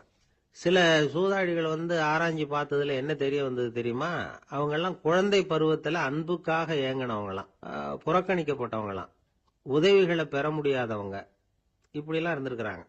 இவங்க வளர வளர மற்றவங்க சௌகரியம் பற்றி அக்கறை இல்லாதவங்களா ஆயிடுறாங்க. அதிர்ஷ்ட தேவதை தன்னோட இருக்கிறாங்க அப்படிங்கிற அசையாத நம்பிக்கை இவங்களுக்கு. இவங்களை திருத்துறது ரொம்ப கஷ்டம். அதனால பந்தயம், சூதாட்டம் இது மாதிரியான விஷயங்களை விட்டு விலகியே இருக்கிறது தான் நமக்கு நல்லது. ஒரு ஆள் சொன்னான், என்னுடைய குதிரை வேகமா ஓடுறதுக்கு என்ன வழி அப்படின்னு கால்நடை மருத்துவர்கிட்ட யோசனை கேட்டேன். அவர் ஒரு பாட்டில் நிறைய மாத்திரைகளை கொடுத்து தினம் 2 மாத்திரை வீதமா கொடுக்க சொன்னார். முத நாள் 2 மாத்திரையை கொடுத்துட்டு அது மேலே ஏறி உட்கார்றதுக்கு போனேன். அவ்வளவுதான். அதுக்குள்ள அது அம்பு மாதிரி பாஞ்சு ஓடி போச்சு. நான் இன்னும் உட்காரவே இல்லை, அதுக்குள்ள பாஞ்சு ஓடி போச்சு அப்படின்னா. அடடா, அப்புறம் நீங்க என்ன பண்ணீங்க அப்படின்னு கேட்டாங்க. என்ன பண்றது, மீதி மாத்திரை பூராவே நான் முழுங்கி விட்டு அதுக்கப்புறம் துரத்தி பிடிச்சி அது மேல ஏறி உட்கார்ந்தேன் அப்படின்னா அவன். லோகமானிய பாலகங்காதர திலகர் இருந்தார்ல, அவருக்கு 15 வயசுலயே கல்யாணம் நடந்துதான். மனைவி பேரு தபிபாய். ரொம்ப பெரிய குடும்பத்து பொண்ணு, நல்ல குணம். அவங்க குடும்பம் நடத்திக்கிட்டு இருக்கிறாங்க. அந்த காலத்துல திருடர்கள் பயம் அதிகம். இந்த காலத்துல மட்டும் என்னன்னு கேக்குறீங்களா? நீங்க கேக்குறது நியாயம்தான். இருந்தாலும் இந்த காலத்து திருடனுக்கும் அந்த காலத்து திருடனுக்கும் ஒரு முக்கியமான வித்தியாசம் உண்டு. அதாவது அந்த காலத்து திருடன்லாம் நியாயம் அநியாயம் பாக்குறது உண்டு, இந்த காலத்துல அப்படி பாக்குறது இல்லை. அந்த காலத்துல திருட வர்றவங்கள்ட்ட கூட ஒரு தார்மீக உணர்வு உண்டாம். அதாவது அப்போ உள்ள கொள்ளைக்காரங்க எதை களவாடினாலும் சரி, அரிசியை மட்டும் களவாடுறது இல்லையா, அப்படி ஒரு கொள்கை. அதனால பாருங்க, அந்த காலத்து பெண்கள் நகை நட்டுகளை பத்திரமா வைக்கணும்னா பெட்டியில வைக்கிறது இல்ல, அரிசி பானையில போட்டு வச்சு விடுறது. இப்பெல்லாம் பேங்க்ல சேஃப்டி லாக்கர்னு இருக்குல்ல, அது மாதிரி அந்த காலத்துல சேஃப்டி லாக்கருங்கிறது அரிசி பானை. வளையல், மூக்குத்தி, தோடு இப்படி எதுவா இருந்தாலும் அதுல போட்டு பத்திரமா வச்சிருவாங்க. திருடன் அரிசி பானை பக்கம் போறதில்லை. ஏன்னா சாப்பிடுற விஷயத்துல கை வைக்கக்கூடாது, அது பாவம் அப்படின்னு அவன் நினைக்கிறான். திலகரோட மனைவி தபிபாயும் அதே மாதிரி தன்னுடைய ஆபரணங்களை ஒரு அரிசி பானைக்குள்ள போட்டு மூடி வச்சிருந்தாங்களாம். இப்படி இருந்தப்போ ஒரு நாள் ஒரு பிச்சைக்கார பொண்ணு வீடு வீடா பிச்சை கேட்டுக்கிட்டே வந்திருக்குது. திலகர் வீட்டுக்கும் தர்மம் போடுங்க தாயே அப்படின்னு தான் அந்த பொண்ணு. அந்த அம்மா தபிபாய் காதுல இது விழுந்திருக்கு. உடனே கை நிறைய அரிசி அள்ளிட்டு போட்டிருக்கு. பாத்திரத்துல அரிசியை போட்டதுக்கு அப்புறம் தான் தெரியுது, பளிச்சுன்னு கண்ணுல படுது. அதாவது அந்த அம்மாவோட வைர மூக்குத்தி ஒண்ணு அரிசியோட சேர்ந்து அந்த பிச்சைக்கார பொண்ணு பாத்திரத்துல போய் விழுந்துட்டுது. இந்த அம்மாவுக்கு மனசுக்குள்ள குழப்பம், என்ன இப்படி ஆயிட்டுதே, மூக்குத்தி போயிட்டுதே, பிச்சை பாத்திரத்துல இருந்து அதை எப்படி எடுக்கிறது அப்படின்னு தயக்கம். வாயை திறந்து அதை கேட்கறதுக்கும் கூச்சம். திண்ணையில உட்கார்ந்து இருந்த திலகர் இவ்வளவையும் பார்த்துக்கிட்டு இருக்கிறார். மனைவியின் மனசுக்குள்ள நடக்கிற மௌன போராட்டத்தை அவர் நல்லா புரிஞ்சுக்கிட்டாராம். மனைவியை பார்த்து சொன்னாராம், தபிபாய், இது தெய்வ சம்மதம். அவளுக்கு சேர வேண்டிய மூக்குத்தி அவகிட்ட போயிட்டுது. பிச்சை பாத்திரத்துல விழுந்த மூக்குத்தியை எடுக்க வேணாம் அப்படின்னாராம். சரின்னு சொல்லிவிட்டு மேற்கொண்டு எதுவும் சொல்லாம அந்த அம்மா வீட்டுக்குள்ள போயிட்டாங்களாம். இந்த காலத்துல எல்லாம் அது மாதிரி நடக்குமா? வெறும் அரிசியை போட்டுட்டு விவகாரம் பண்ணிட்டு இருக்க மாட்டோமா? ஒரு பெரிய மனுஷன் வீட்டுக்கு ஒரு பிச்சைக்காரன் வந்தான். ஐயா, நாங்க பிச்சைக்காரங்கள்லாம் சேர்ந்து ஒரு சங்கம் வச்சிருக்கிறோம், அதுக்கு நிதி சேர்க்கிறோம், அதுக்கு ஒரு 100 ரூபா கொடுத்தீங்கன்னா எங்களுக்கு பெரிய உதவியாக இருக்கும் அப்படின்னானா. அதெல்லாம் ஒன்றும் கொடுக்க முடியாது போ அப்படின்னாராம் அவர். அப்படின்னா ஒரு 50 ரூபாயாவது கொடுங்களேன் அப்படின்னு இருக்கான். அதுவும் முடியாதுன்னு சொல்லிவிட்டார். 25 ரூபா அப்படின்னு இருக்கான். எதுவும் முடியாது அப்படின்னாராம். சரிங்க, இவ்வளவு பெரிய வீட்டுக்கு வந்துட்டு வெறுங்கையோட திரும்புறது நல்லா இருக்காது, அதனால சும்மா ஒரு 1 ரூபா மட்டுமாவது கொடுங்க அப்படின்னு இருக்கான் அவன். ஒரு பைசா கூட என்கிட்ட கிடையாது அப்படின்னு விட்டாரான் இவர். அப்படின்னா நீங்க ஒரு காரியம் பண்ணுங்களேன் அப்படின்னானா அவன். என்ன செய்யணும் அப்படின்னு இருக்கார். எங்க சங்கத்துல நீங்களும் ஒரு மெம்பரா சேர்ந்துருங்க அப்படின்னா. ஒரு ஆளை அடையாளம் கண்டுபிடிக்கணும்னா அதுக்கு சுலபமான வழி என்ன? முகத்தை பார்த்து கண்டுபிடிக்கிறது தான். ஆனா மனுஷன் தப்பு பண்ண ஆரம்பிக்கும் பொழுது அவனை கண்டுபிடிக்கிறதுக்கு வேற வழிகளை தான் கையாள வேண்டியிருக்கு. கைரேகை அதுக்கு ரொம்ப உபயோகப்படுது. கைரேகைகள் ஒருத்தருக்கு இருக்கிறது மாதிரி இன்னொருத்தருக்கு இருக்கிறது இல்லை. பல் வரிசையும் அப்படிதான். ஏமாத்துறவங்க அதிகமா போனா இருக்கிறவங்க எச்சரிக்கையா இருக்க வேண்டியிருக்குது. பயோமெட்ரிக்ஸ் அப்படிங்கிறது ஒரு பெரிய தொழில்நுட்பம். இதை உபயோகப்படுத்தி சில பாதுகாப்பு உத்திகளை எல்லாம் உருவாக்கி இருக்கிறாங்க அமெரிக்காவில். வீட்டுக்கு சொந்தக்காரர் குரல் கொடுத்தா கதவு திறக்கும், அல்லது அவர் கை வச்சா கதவு திறக்கும். மற்றவங்க யாரு என்ன பண்ணாலும் கதவு திறக்காது. இது ஒரு முறை. அவரோட குரல் அல்லது கைரேகை ஒரு எலக்ட்ரானிக் சாதனத்துல ஏற்கனவே பதிவு பண்ணப்பட்டிருக்கும். இவர் குரல் கொடுக்கறப்போ அல்லது கையை வைக்கிறப்போ அதை ஒப்பிட்டு பார்த்து சரியா இருந்தா கதவு திறக்கிறது மாதிரி ஒரு ஏற்பாடு. இதே மாதிரி ஒருத்தரோட விழித்திரையில உள்ள இரத்த குழாய் அமைப்பு பாருங்க, அது கூட ஒருத்தருக்கு இருக்கிறது மாதிரி இன்னொருத்தருக்கு இருக்கிறது இல்லை. அதனால அதை வச்சு அடையாளம் கண்டுபிடிக்கக்கூடிய சாதனங்களும் இப்ப பழக்கத்துக்கு வந்தாச்சு. கைரேகையை ஒப்பிடுற சாதனத்தை விட விழித்திரை இரத்த குழாய் அமைப்பை அடையாளம் காணுற சாதனம் இருக்கு பாருங்க, இது ரொம்ப நுட்பமானது.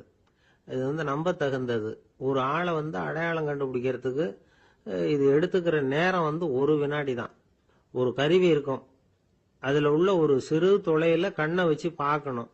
உடனே இந்த சாதனம் குறைந்த சக்தி உள்ள இந்த அகசிவப்பு ஒளியை பாய்ச்சி அவரது விழித்திரையின் இரத்த குழாயை ஆராய்ச்சி பண்ணி ஏற்கனவே அதோட நினைவு பெட்டகத்துல பதிவு பண்ணி வச்சிருக்கிறோமே அந்த அமைப்புகளோட இதை ஒப்பிட்டு பார்த்து சரியான ஆள் தானா இல்லையா அப்படின்னு அடையாளம் காட்டிவிடும். குரலை வச்சு அடையாளம் கண்டுபிடிக்கிறதும் இந்த பயோமெட்ரிக்ஸ் முறைகள்ல ஒண்ணு. ஒரு நபரோட குரல்ல டிஜிட்டல் குறியீடுகளை மாத்தி பதிவு பண்ணிக்கிட்டு மீண்டும் அதே குரலை இனம் காணக்கூடிய சாதனங்கள் ஏற்கனவே அமெரிக்காவில எல்லாம் விற்பனைக்கு வந்தாச்சு. ஒரு ஆளுக்கு ஜலதோஷம் பிடிச்சிருந்தா கூட அந்த சாதனம் சரியாவே கண்டுபிடிச்சிருமா. குரலை மாத்தி பேசுறவங்க கூட இந்த கருவியை ஏமாத்த முடியாது. இதை ஆஸ்பத்திரிகள், வங்கிகள்ல உள்ள இரும்பு பெட்டக காப்பறைகள் இங்கெல்லாம் உபயோகப்படுத்தலாம். குழந்தைகள் உள்ள இடங்களுக்கு இது ரொம்ப உபயோகப்படும். கதவு பூட்டிக்கிட்டுதுன்னு வச்சுக்கோங்க, கதவை திறக்கிறதுக்கு சாவி உபயோகப்படுத்த தெரியாத குழந்தைகள் குரல் எழுப்பிய கதவை திறந்துட முடியும். எதிர்காலத்தில் இந்த பயோமெட்ரிக்ஸ் முறை இன்னும் பல ஆச்சரியங்களை ஏற்படுத்தும் அப்படின்னு எதிர்பார்க்கறாங்க. ஸ்டியரிங்கை தொட்டதுமே காரு ஸ்டார்ட் ஆயிடும், சாவி வேண்டியதில்லை. காரு சொந்தக்காரர் தொட்டாதான் ஸ்டார்ட் ஆகும், வேற யாராவது தொட்டா ஸ்டார்ட் ஆகாது. ஒரு மனுஷனோட நடை, அவர் டைப் ரைட்டரை தொடுகிற விதம், இதையெல்லாம் வச்சு கூட ஆளை அடையாளம் காணக்கூடிய தொழில்நுட்பம் வரலாம். என்னதான் தொழில்நுட்பம் வளரட்டும், குடும்பத்துக்குள்ள நடக்கிற திருட்டுகளை கண்டுபிடிக்கிறது ரொம்ப கஷ்டம். ஒரு வீட்டுல பெட்டியில இருந்த பணம் காணாம போச்சு. வீட்டுக்காரரோ அல்லது பையனோ தான் எடுத்திருக்கணும். பெட்டியை திறந்து பார்த்தா அந்த வீட்டுக்காரம்மா இதுல இருந்து பணத்தை எடுத்தது நிச்சயமா என் வீட்டுக்காரர் தான் அப்படின்னு சொல்ல முடியல அவங்களால. யோசிச்சாங்க. என்னம்மா இப்படி யோசிக்கிறீங்களேன்னு கேட்டிருக்காங்க. நிச்சயமா இந்த பணத்தை எடுத்தது என் வீட்டுக்காரர் இல்லை அப்படின்னு உறுதியா சொல்லிவிட்டாங்க அந்த அம்மா. இது கேட்டவங்களுக்கு ரொம்ப ஆச்சரியமா இருந்தது. அந்த வீட்டுக்காரருக்கு அது ரொம்ப பெருமையா இருந்தது. அது எப்படி அவ்வளவு கரெக்டா சொல்றீங்க அப்படின்னு கேட்டிருக்கிறாங்க.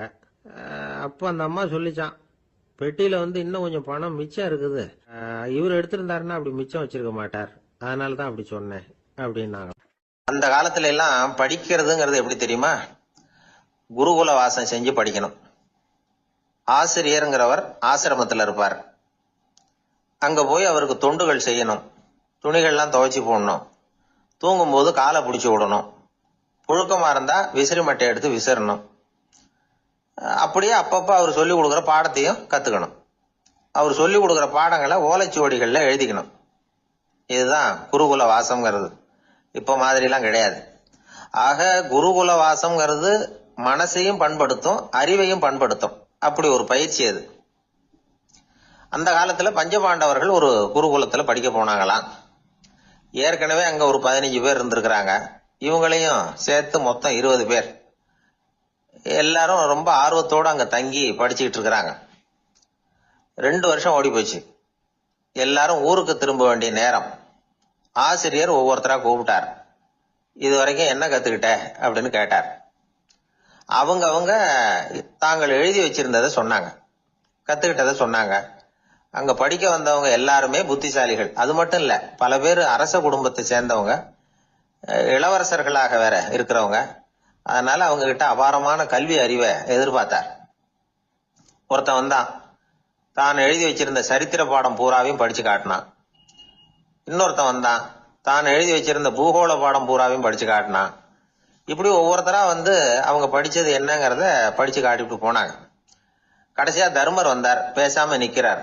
தன் கையில இருந்த ஓலைச்சுவடி கேட்டா அவர் பிரிக்கவே இல்லை. ஆசிரியர் இவர்கிட்ட தான் அதிகமா எதிர்பார்த்தார். ஆனா இவரும் பேசாம நின்றுட்டு இருக்கிறார். நீ என்ன கத்துக்கிட்ட சொல்லு, ஓலைச்சுவடியை பிரிச்சு படினார் அந்த முனிவர். தர்மர் அசையவே இல்லை. மெதுவா சொன்னார், ஐயா, நான் கத்துக்கிட்டது ஒன்னே ஒண்ணுதான். அதுதான் வாழ்க்கையில எனக்கு ரொம்ப முக்கியமான பாடமா அமையும் அப்படின்னார். என்னது, என்கிட்ட 2 வருஷ காலமா படிச்சு விட்டு கடைசியில கத்துக்கிட்டது ஒன்னே ஒண்ணுதானா அப்படின்னார் முனிவர். அவருக்கு ஒன்னும் புரியல. மற்ற மாணவர்களை விட இவர் பண்புகள்ல உயர்ந்தவர், அறிவுல சிறந்தவர், வயசுல முதிர்ந்தவர். இவரே இப்படி சொன்னா மத்தவங்க நிலைமை என்னத்துக்கு ஆறுது? அவங்க ரொம்பவும் கெட்டு போயிடுவாங்களே அப்படின்னு அவர் யோசனை பண்ணார். தர்மா, நல்லா யோசனை பண்ணி பதில் சொல்லு. 2 வருஷமா நீ கத்துக்கிட்டது என்ன அப்படின்னு தானே நான் கேக்குறேன். அதை கொஞ்சம் யோசனை பண்ணி சொல்லுன்னார் முனிவர் கொஞ்சம் கோபமா. தர்மர் முகத்துல எந்த மாறுதலுமே இல்ல. இல்லையா, 2 வருஷமா நான் கத்துக்கிட்ட முக்கியமான பாடம் ஒன்னே ஒண்ணுதான்னார். இப்போ அந்த முனிவருக்கு கோபம் அதிகமா வந்துடுச்சு. ஏப்பா, உனக்கு வெக்கமா இல்லையா? உன்னை விட வயசுல குறைஞ்சவங்க எவ்வளவு பாடம் கத்துக்கிட்டு இருக்கிறாங்க, எவ்வளவு விரிவா அவங்க படிச்சு காட்டினாங்க. நீயும் கூட நிறைய குறிச்சு வச்சிருக்கிற போல இருக்க, அதை ஏன் பிரிச்சு படிக்க கூடாது அப்படின்னார். ஐயா, நான் சொல்றது உங்களுக்கு ஏமாற்றமா இருந்தா என்ன மன்னிக்கணும். நான் ரொம்ப முக்கியமா கத்துக்கிட்டு இருக்கிறது ஒன்னே ஒண்ணுதான், மத்த எதையும் சொல்றதுக்கு விரும்பலன்னார். மாணவர்கள்லாம் சிரிச்சுட்டாங்க. முனிவருக்கு கோபம் அளவுக்கு மீறி வந்துட்டு ஓங்கி அரைஞ்சு விட்டார் தர்மரை அவர் கண்ணத்துல. தர்மர் கண்ணை செவந்து போட்டுது, கண்கள் கலங்கி போச்சு. ஆனாலும் அவர் அமைதியை இழக்கல, தலை குனிஞ்சு நிக்கிறார். இவருடைய புடிவாதம் முனிவருக்கு இன்னும் ஆத்திரத்தை உண்டாக்கி விட்டது. இன்னொரு கண்ணத்திலே அரைஞ்சார். எல்லாரும் பயந்து போய் அமைதியா நின்றுட்டு இருக்கிறாங்க. முனிவர் கத்துறார், அப்படி நீ கத்துக்கிட்ட அந்த முக்கியமான பாடம் தான் என்ன, அதையாவது சொல்லு அப்படின்னார். ஐயா, அதை மட்டும் ஒரு ஓலைச்சுவடியில தனியா குறிச்சு வச்சிருக்கிறேன், இந்தாங்க, இதை நீங்களே படிச்சு பாருங்கன்னார். தர்மர் ஓலைச்சுவடியை நீட்டினார். முனிவர் அதை வாங்கி பிரிச்சார், சத்தம் போட்டு படிச்சார். என்ன எழுதியிருக்காருன்னா, எப்படிப்பட்ட சோதனை ஏற்பட்டாலும் நிதானம் இழந்து கோபத்துக்கு ஆளாக கூடாது அப்படின்னு. இதான் அந்த ஓலைச்சுவடியில அவர் எழுதி வச்சிருந்தது. அந்த ஒரு கணத்திலேயே முனிவரும் எல்லா மாணவர்களும் தர்மரை புரிஞ்சுக்கிட்டாங்களாம். அவர் கத்துக்கிட்டது ஏட்டு சுரக்கா இல்ல, வாழ்க்கையில பயன்படக்கூடிய முக்கியமான அனுபவ பாடம். முனிவர் கண்கள்ல கண்ணீர். தர்மர் அன்போட கட்டி தழுவிக்கிட்டார். அப்புறம் சொன்னார், தர்மா, என்ன மன்னிச்சுரு, நீ மாணவன் இல்ல, ஆசிரியன். நான் இதுவரைக்கும் தெரிஞ்சுக்காத அனுபவ பாடத்தை நீ இப்ப எனக்கு கத்து கொடுத்துட்ட அப்படின்னு சொன்னாராம். அதனால நிதானம் தவறக்கூடாதுங்கிறது ரொம்ப முக்கியமான ஒரு செய்தி. ஒரு ஆசிரியர் மாணவனை ஒரு கண்ணத்துல ஓங்கி அரைஞ்சுட்டார். இவன் நிதானம் தவறல, அமைதியா நின்றுகிட்டு இருந்தான். அவரு ஒரு தடவை அரைஞ்சதும் எப்படி உன்னால நிதானம் தவறாம இருக்க முடிஞ்சுது அப்படின்னு கேட்டாங்க நண்பர்கள். அவன் சொன்னான், நான் நிதானம் தவறி இருந்தா எங்க வாத்தியார் இன்னொரு கண்ணத்திலயும் அரைஞ்சிருப்பார், அது அதை விட பலமா இருக்கும், அதனாலதான் நான் அப்படி இருந்தேன் அப்படின்னு நானா. ஆக நாம தெரிந்து கொள்ள வேண்டியது, வாழ்க்கையில நிதானம் தவறாமல் இருக்க வேண்டும். அதுதான் வெற்றியின் ரகசியம். இப்பெல்லாம் நம்ம ஊர்ல மாமியார் மருமகள் ஒருத்தர் நல்லா புரிஞ்சுக்கிட்டு நல்ல விதமா தான் இருக்கிறாங்க பல இடத்துல. அதனால நான் இப்ப சொல்ல போற கதையை கேட்டுவிட்டு, இந்த காலத்துல அவ்வளவு மோசமா யாரு சார் நடந்துக்கிறாங்க அப்படின்னு கேட்டு யாரும் சண்டைக்கு வரக்கூடாது. இன்னொரு உண்மையையும் சொல்லிவிடுறேன். அதாவது இந்த கதையை நமக்கு எழுதி அனுப்பி இருக்கிறதே கொஞ்ச நாள்ல மருமகளாகவும் அதுக்கப்புறம் கொஞ்ச காலத்துல மாமியாராகவும் ஆக போற ஒரு நேயர் தான். சரி, இந்த கதைக்கு வருவோம். அதாவது ஒரு சின்ன குடும்பம், அந்த வீட்டுல மாமியார் ஆட்சி, அவங்க வச்சதுதான் சட்டம். புள்ளையண்டான் எப்படின்னா, அம்மா சொல்றதையும் கேட்டுக்குவான், மனைவி சொல்றதையும் கேட்டுக்குவான், நமக்கு என்னத்துக்கு வம்புங்கிற டைப். மருமகள் பேர்ல குறை கண்டுபிடிக்கிறதுலயே அந்த மாமியாருக்கு ஒரு சுவாரஸ்யம். சின்ன சின்ன விஷயத்துல எல்லாம் குத்தம் கண்டுபிடிச்சுக்கிட்டே இருக்கிறாங்க. பொதுவா எல்லாரும் எப்படின்னா, ஏதாவது ஒரு காரணத்துக்காக சண்டை போட்டுக்கிட்டு இருப்பாங்க. அந்த அம்மா எப்படின்னா, ஏதாவது ஒரு சண்டையை போடுறதுக்காக காரணத்தை தேடிட்டு இருப்பாங்க. அப்படி ஒரு மனசு. அந்த மருமக பொண்ணு பாவம் பயந்து பயந்து ஒவ்வொரு காரியமும் செஞ்சுக்கிட்டு வந்தது. இப்படியே பல வருஷம் ஓடி போட்டுது. அந்த மாமியாருக்கும் ரொம்ப வயசாயிட்டுது. இருந்தாலும் அந்த பழைய சுபாவம் மட்டும் மாறவே இல்லை. திடீர்னு ஒரு நாள் பக்கவாதம் வந்து அந்த அம்மாவுக்கு ஒரு பக்கம் கை கால் இழுத்துக்கிட்டுது. வாய் சுத்தமா பேச முடியாம போயிட்டுது. சத்தம் மட்டும் வரும். ஒரு பக்கத்து கை காலை அசைக்க முடியும். பேசுறதெல்லாம் கையால தான், அதாவது கை சைகையால. இப்படிப்பட்ட நிலைமையில கூட அந்த பொண்ணு தண்ணியோ பாலோ இவங்க எதிரில் கொண்டாந்து வச்சா அதை வேணும்னே தட்டி விட்டுட்டு ஒம்பு வளர்க்கறது. அதுக்கப்புறம் அந்த பொண்ணு தரையை சுத்தப்படுத்தும்ல, அதை பார்த்து ரசிக்கிறது. இருந்தாலும் அந்த பொண்ணு இதையெல்லாம் பெருசுப்படுத்தாம ரொம்ப பொறுமையா தான் இருந்தது.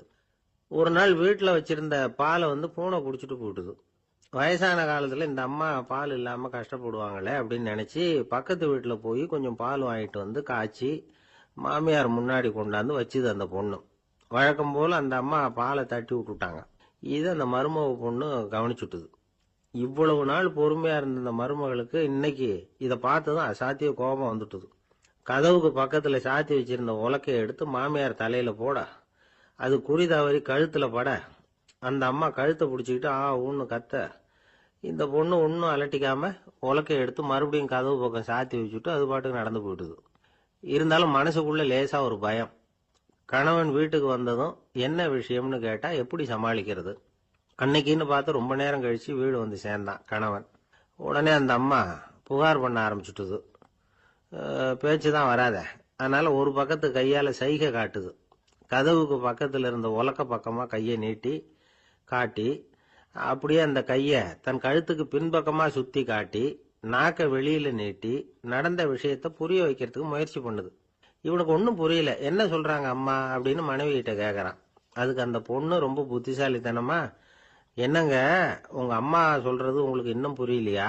அவங்க உங்களை பார்த்து என்ன சொல்றாங்கன்னா, ஏண்டா உலக்க மாதிரி நிக்கிற, சாக போற எனக்கு சங்கிலி எதுக்கு, என் கழுத்துல கிடக்குற இந்த சங்கிலியை கழட்டி என் மருமக கழுத்துல போடுறா அப்படின்னு சொல்றாங்க அப்படின்னு தான். ஓ அப்படியா விஷயம்னு சொல்லி அம்மா கழுத்துல இருந்த சங்கிலியை எடுத்து மனைவி கழுத்துல போட்டுட்டு, அம்மா உன் விருப்பப்படியே போட்டாச்சு, இனிமேலாவது நிம்மதியா படுத்து தூங்கு அப்படின்னு சொல்லிவிட்டு உள்ள போயிட்டான்.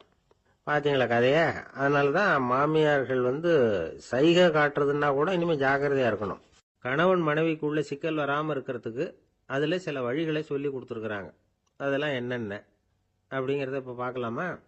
குடும்பம்னு இருந்தா கோபம் வரதான் செய்யும். அது வந்துட்டு போட்டும் பரவாயில்ல.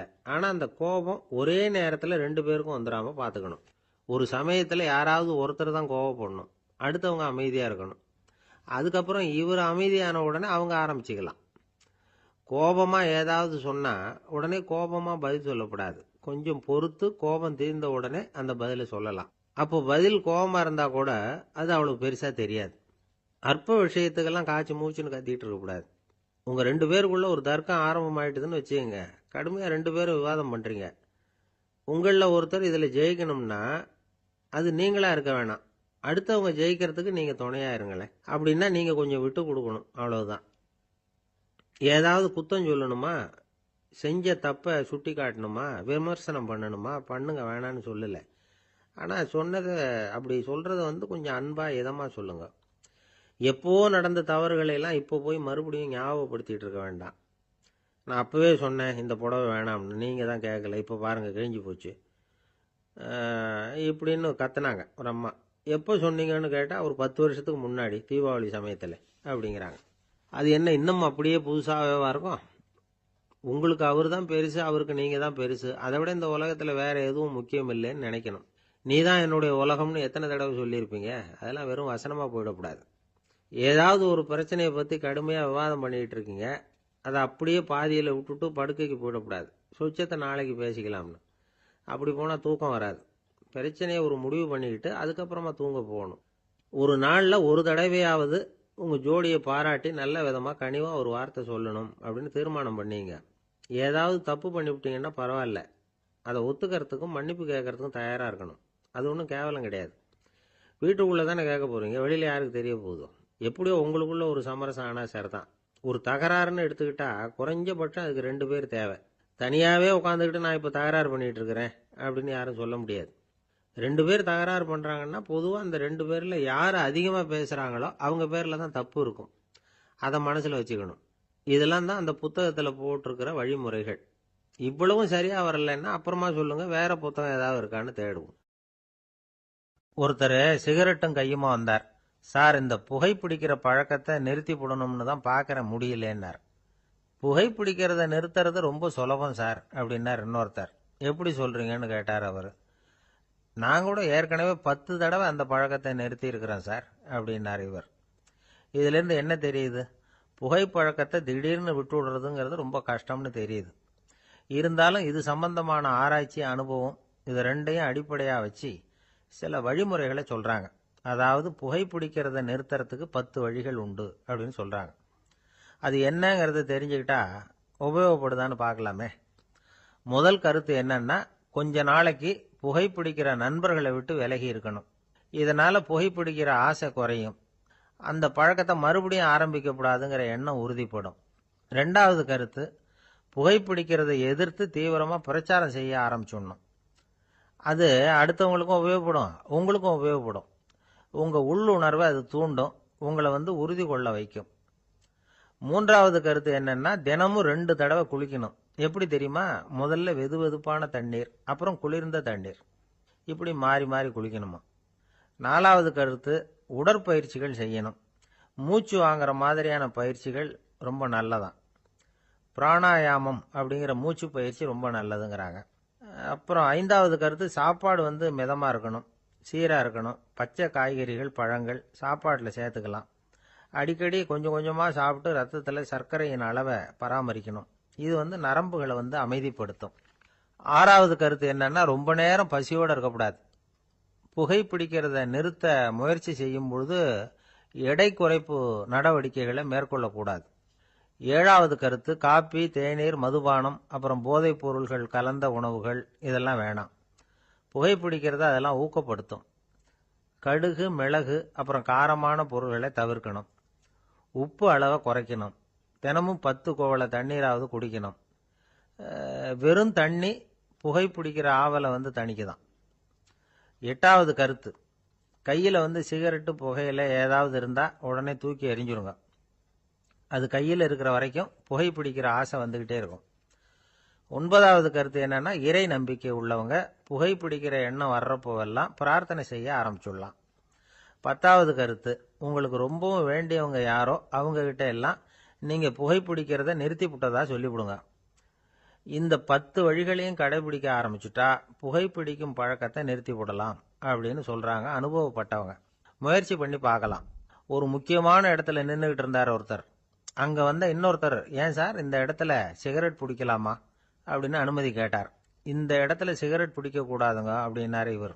நீங்க இப்படி சொல்றீங்க, ஆனா இந்த இடத்துல கீழே நிறைய சிகரெட் துண்டுகள் கிடக்குதே, அவங்கெல்லாம் யாரு? அவங்கெல்லாம் உங்க மாதிரி என்கிட்ட அனுமதி கேட்காதவங்க அப்படின்னாராம் இவர். ஒரு காடு, நல்ல மரம்லாம் செழிச்சு இருந்தது. அப்படிப்பட்ட காட்டில் ஒரு சாது இருந்தார். அவர் எப்படின்னா, எப்பவும் ஒரு மரத்தடியில் உட்காந்துருப்பார்.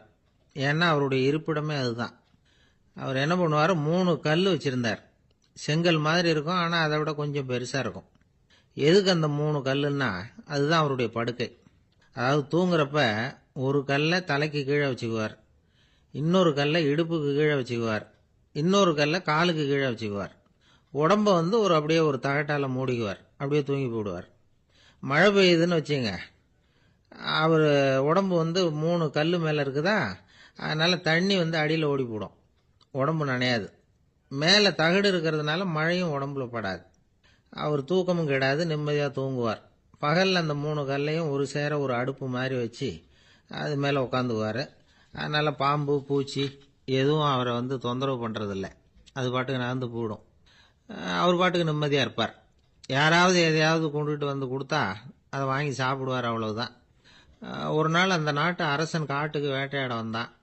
அந்த வழியாக வந்தப்போ இந்த சாது படுத்திருக்கிறத பார்த்தான், பரிதாபப்பட்டான். ஐயோ பாவம், இவர் இப்படி இந்த கல் மேலே உடம்ப வச்சுக்கிட்டு தூங்குறாரு, என்ன பாடுபடுவார்.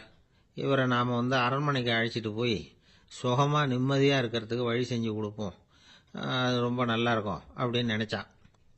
அப்படி நினச்சிக்கிட்டே அரண்மனைக்கு வந்துட்டான். அதுக்கப்புறம் ஒரு பல்லக்கையும் 2 சேவகர்களையும் காட்டுக்கு அனுப்பி அந்த சாதுவை மெதுவாக இங்கே அழைச்சிட்டு வந்துடுங்க அப்படின்னு சொல்லி அனுப்பி வச்சான்.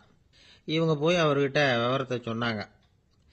எனக்கு என்னத்துக்கு அரண்மனை வாசம் அப்படின்னார்.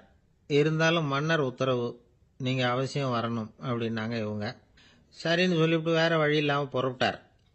புறப்படும் பொழுது என்ன பண்ணாருன்னா, மறக்காமல் அந்த 3 கல், ஒரு தகடு, அதையும் எடுத்து பல்லக்கில் வச்சுக்கிட்டார்.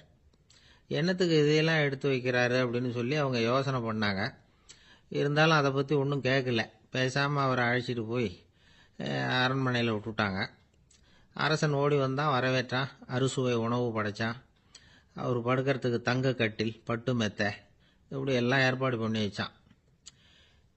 இங்கே படுத்து ஓய்வு எடுத்துங்க அப்படின்னு சொல்லிவிட்டு அவன் பாட்டு போயிட்டான். மறுநாள் காலையில் வந்து பார்க்குறான், சாது படுத்திருக்கிறார். எப்படி தெரியுமா?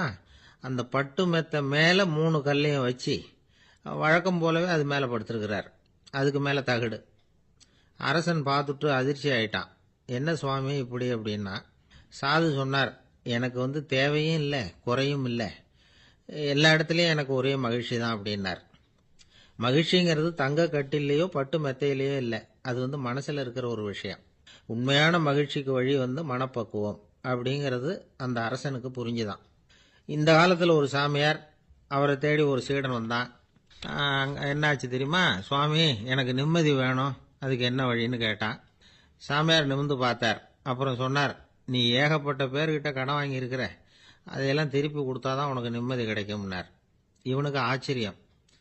அது எப்படி சாமி, அவ்வளவு கரெக்டாக நான் கடன் வாங்கினதை கண்டுபிடிச்சிங்க அப்படின்னா. உனக்கு கடன் கொடுத்து சாமியாராக போனதே நான் தான்ப்பா, அதனால தான் இந்த கதிக்கு வந்தேன். என்கிட்டயே நிம்மதிக்கு வழி கேட்குறிய, அதுதான்டா வேதனை அப்படின்னாராம் அவர். ஒருத்தர் மனசில் நிம்மதி இல்லாமல் உட்காந்துருந்தார். என்ன சார் விஷயம் அப்படின்னு விசாரித்தேன். அகலக்கால் வச்சுட்டேன், அதுதான் அவதிப்படுறேன்னார். விவரமாக சொல்லுங்கன்னு. வீடு கட்டணும்னு ஆரம்பித்தேன், வேலை பாதியிலேயே நிற்கிது, கையில் பணம் இல்லை அப்படின்னார். இது மாதிரி ஆசாமிகள் பல பேரை நீங்கள் பார்த்துருக்கலாம். இவங்கெல்லாம் சுலபமாக மன அழுத்தத்துக்கு ஆளாயிடுறாங்க. மன உளைச்சல், அதாவது ஸ்ட்ரெஸ் அப்படின்னு சொல்கிறோமே, அதுக்கு அடிப்படையான சில காரணங்கள் உண்டு. அதாவது மிகையாக திட்டமிடுதல் அப்படிங்கிறதும் ஒரு முக்கியமான காரணம். நடைமுறை சாத்தியம் என்னங்கிறத மனசில் வச்சுக்கிட்டு எந்த திட்டத்தையும் தீட்டணும், அப்போ தான் அது சரியாக வரும். 2வது காரணம் என்ன தெரியுமா? ஒரே நேரத்தில் பல்வேறு செயல்களில் ஈடுபடுறது. தொலைபேசியில் பேசிக்கிட்டே, கையில் இருக்கிற கடிதத்தை படிச்சுக்கிட்டே, எதிரில் உட்காந்துக்கிட்டு இருக்கிறவருக்கும் அப்பப்போ பதில் சொல்லிக்கிட்டு, மனசில் பல்வேறு சிந்தனைகளை அப்படியே ஓட விட்டுக்கிட்டு இருக்கிறது, இதுவும் மன அழுத்தத்தை உண்டாக்குது. 3வது காரணம், எதிலேயும் வெற்றி மட்டும் எதிர்பார்க்குற ஒருதலைப்பட்சமான ஆர்வம். நாம் தொட்டதெல்லாம் வெற்றியாகவே முடியணும் அப்படின்னு எதிர்பார்க்குறவங்க ஏதாவது ஒன்றில் தோல்வியை கண்டா தோண்டு போயிடுறாங்க. எப்படியும் முடியலாம்ங்கிற எண்ணம் ஏற்கனவே நமக்குள்ளே இருந்துட்டுதுன்னா அந்த அவஸ்தை வராது. அதனால் அதுவும் நம்ம வளர்த்து கொள்ள வேண்டிய ஒரு குணம்.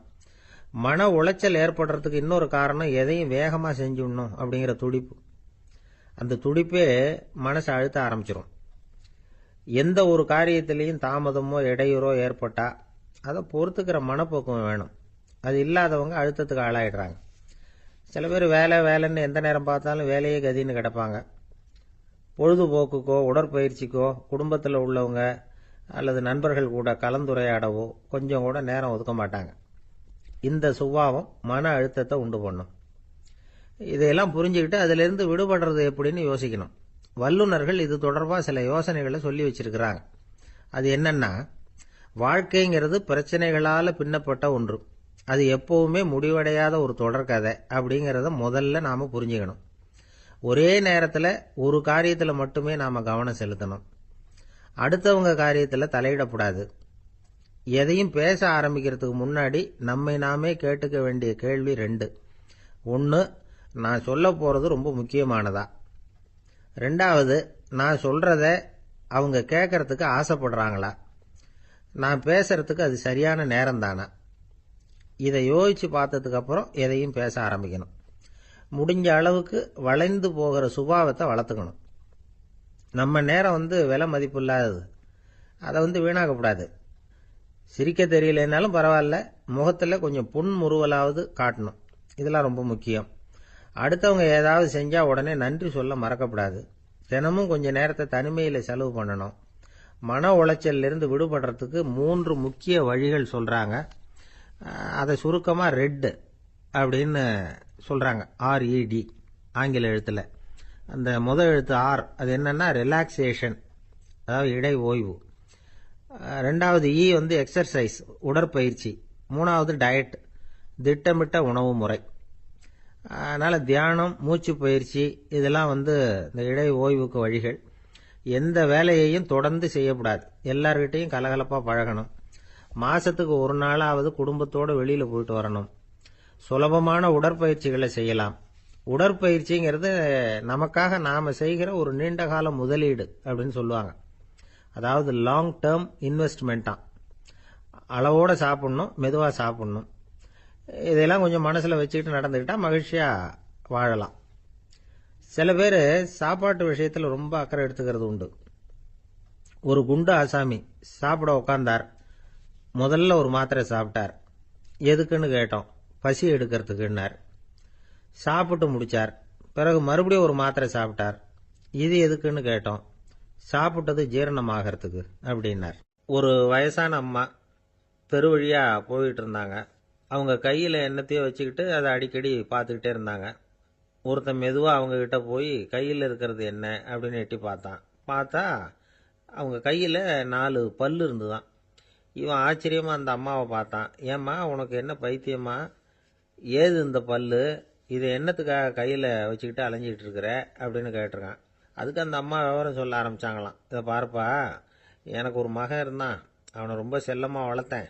அவனை தரையிலேயே நடக்க விடுறதில்ல. எப்பவும் தூக்கி வச்சுக்கிட்டு இருப்பேன். அவன் நல்லா பெரியவனாகி பள்ளிக்கூடம் போகிறப்ப கூட அவன் புஸ்தக மூட்டையை நான் தான் சுமந்துக்கிட்டு போவேன். பார்க்குறவங்க கூட கேலி பண்ணுவாங்க. ஏம்மா படிக்க போகிறது நீயா உன் பிள்ளையான்னு கேட்பாங்க. அவன் இன்னைக்கு எவ்வளவோ பெரிய மனுஷன் ஆயிட்டான். வெளிநாட்டில் பெரிய உத்தியோகத்தில் இருக்கான். சமீபத்தில் இங்கே வந்துட்டு போனான். ஒரு நாள் ஏதோ கோபத்தில் என்ன அரைஞ்சுட்டான். அப்போ இந்த 4 பல்லும் கீழே விழுந்துட்டுது. இன்னமும் கூட விழுந்திருக்கும், ஆனால் பல்லு தான் இல்லை. என் புள்ள அரைஞ்சதுனால விழுந்த பல்லு இல்லையா அது. அதனால் இதை எப்பவும் என் கையிலேயே வச்சுக்கிட்டு ஆசையோடு பார்த்துக்கிட்டு இருக்கிறேன். அவன் தான் வெளிநாட்டுக்கு போட்டான். அவனை பார்க்க முடியாத ஏக்கத்தை நான் இந்த பல்லை பார்த்து போக்கிக்கிறேன் அப்படின்னு நாங்களாம் அந்த அம்மா. இந்த கதை எதுக்காகன்னா, தாய் அன்பு அப்படிங்கிறது எப்படிப்பட்டதுங்கிறத புரிஞ்சுக்கிறதுக்காக. கல்யாணம் ஆனதுக்கு அப்புறம் தாயை மறந்து விடுறவங்க எத்தனை பேர் இந்த உலகத்தில்? அவங்க காதில் விழணுங்கிறதுக்காக தான் இந்த தகவல். ஆனால் ஒரு விஷயம் மட்டும் நல்லா புரிஞ்சுக்கணும். தாயை மதிக்க தெரிஞ்சவங்க தான் இன்றைக்கி வந்து வாழ்க்கையில் எல்லா விதத்துலேயும் முன்னுக்கு வந்திருக்கிறாங்க. வேணும்னா விசாரித்து பார்த்துக்குங்க. இன்னொரு அம்மா இருந்தாங்க. அவங்க தினமும் ஒரு கோயிலுக்கு வருவாங்க. சாமியை பார்த்து, கடவுளே நான் இறந்து போனால் நரகத்துக்கு போகணும் அப்படின்னு வேண்டிக்குவாங்களாம். எல்லாரும் சொர்க்கத்துக்கு போகணும்னு தானே கடவுள்கிட்ட வேண்டிக்குவாங்க. இந்த அம்மா தினம் வந்து நான் நரகத்துக்கு போகணும் அப்படின்னு வேண்டிக்கிறாங்க. அங்கேருந்து அர்ச்சகருக்கு இது சந்தேகம். ஒரு நாள் அதை நேரடியாகவே அவங்கக்கிட்ட கேட்டுவிட்டார். அதுக்கு அந்த அம்மா பதில் சொன்னாங்களாம். ஐயா, எனக்கு கல்யாணம் ஆகி ரொம்ப நாள் வரைக்கும் குழந்தை பாக்கியம் இல்லாமல் இருந்தது. கோயில் குளம் எல்லாம் சுற்றி வந்தேன். ரொம்ப நாள் கழித்து ஒரு குழந்தை பிறந்தது, ஆண் குழந்தை. அவனை நான் ரொம்ப செல்லம் கொடுத்து வளர்த்தேன். அதோட விளைவு என்ன ஆச்சுன்னா, அவன் ரொம்ப மோசமாக ஆயிட்டான். கெட்ட பழக்க வழக்கம்லாம் கற்றுக்கிட்டான். அவன் இறந்து போனால் நிச்சயம் அவனுக்கு நரகம்தான் கிடைக்கும். அந்த அளவுக்கு கெட்டவன் அவன். அப்படிப்பட்ட காரியங்கள்லாம் பண்ணிகிட்ருக்கான், எனக்கு தெரியும். இவனுக்காக நரகத்தில் கூட யாரும் தயவு காட்ட மாட்டாங்க, தாட்சண்யம் காட்ட மாட்டாங்க.